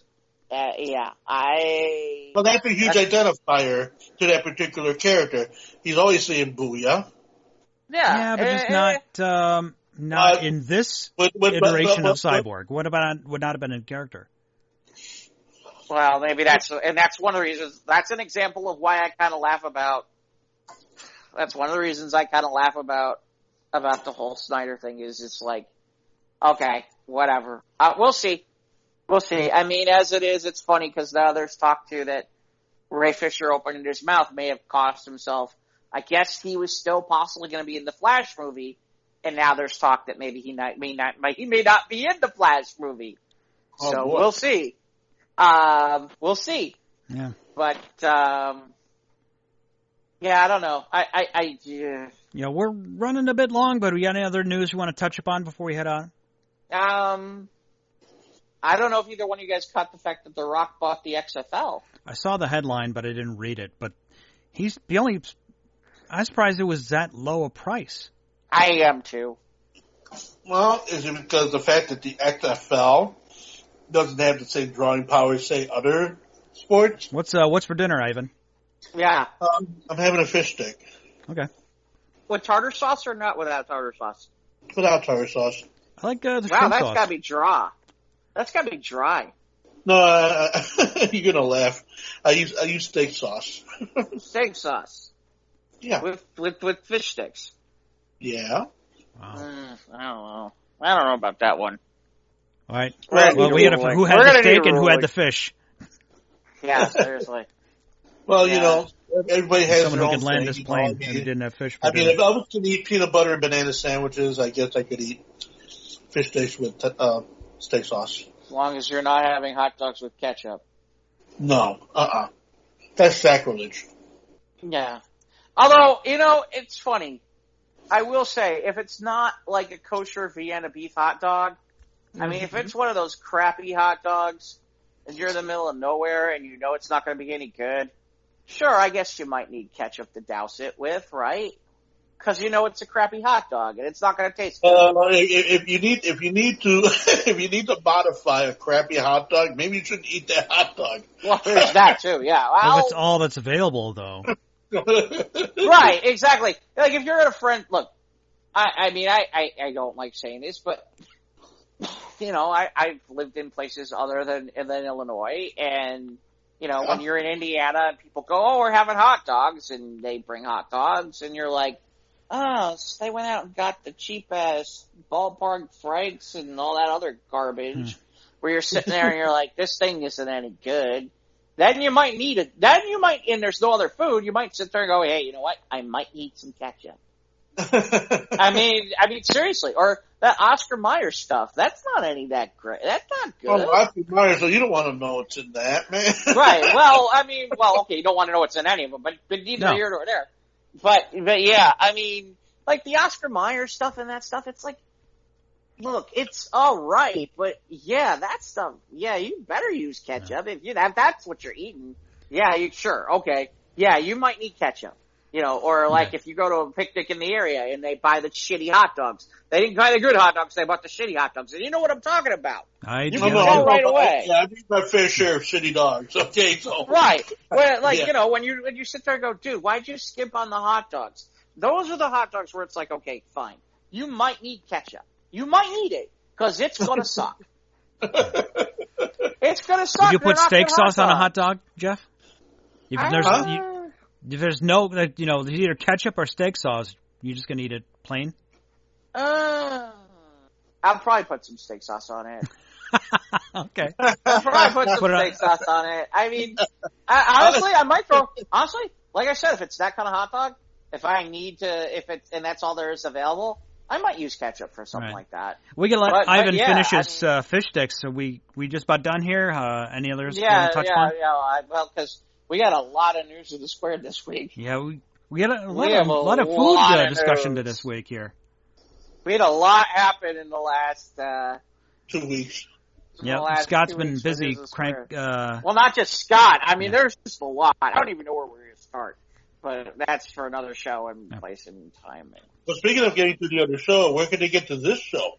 We're on Instagram and Twitter at SOTRT Podcast. We're on YouTube. Click the bell, subscribe, you know, when you get new content. Of course, our crazy news story show, that's our extra show, His News of the Squared. Shout out to Scott.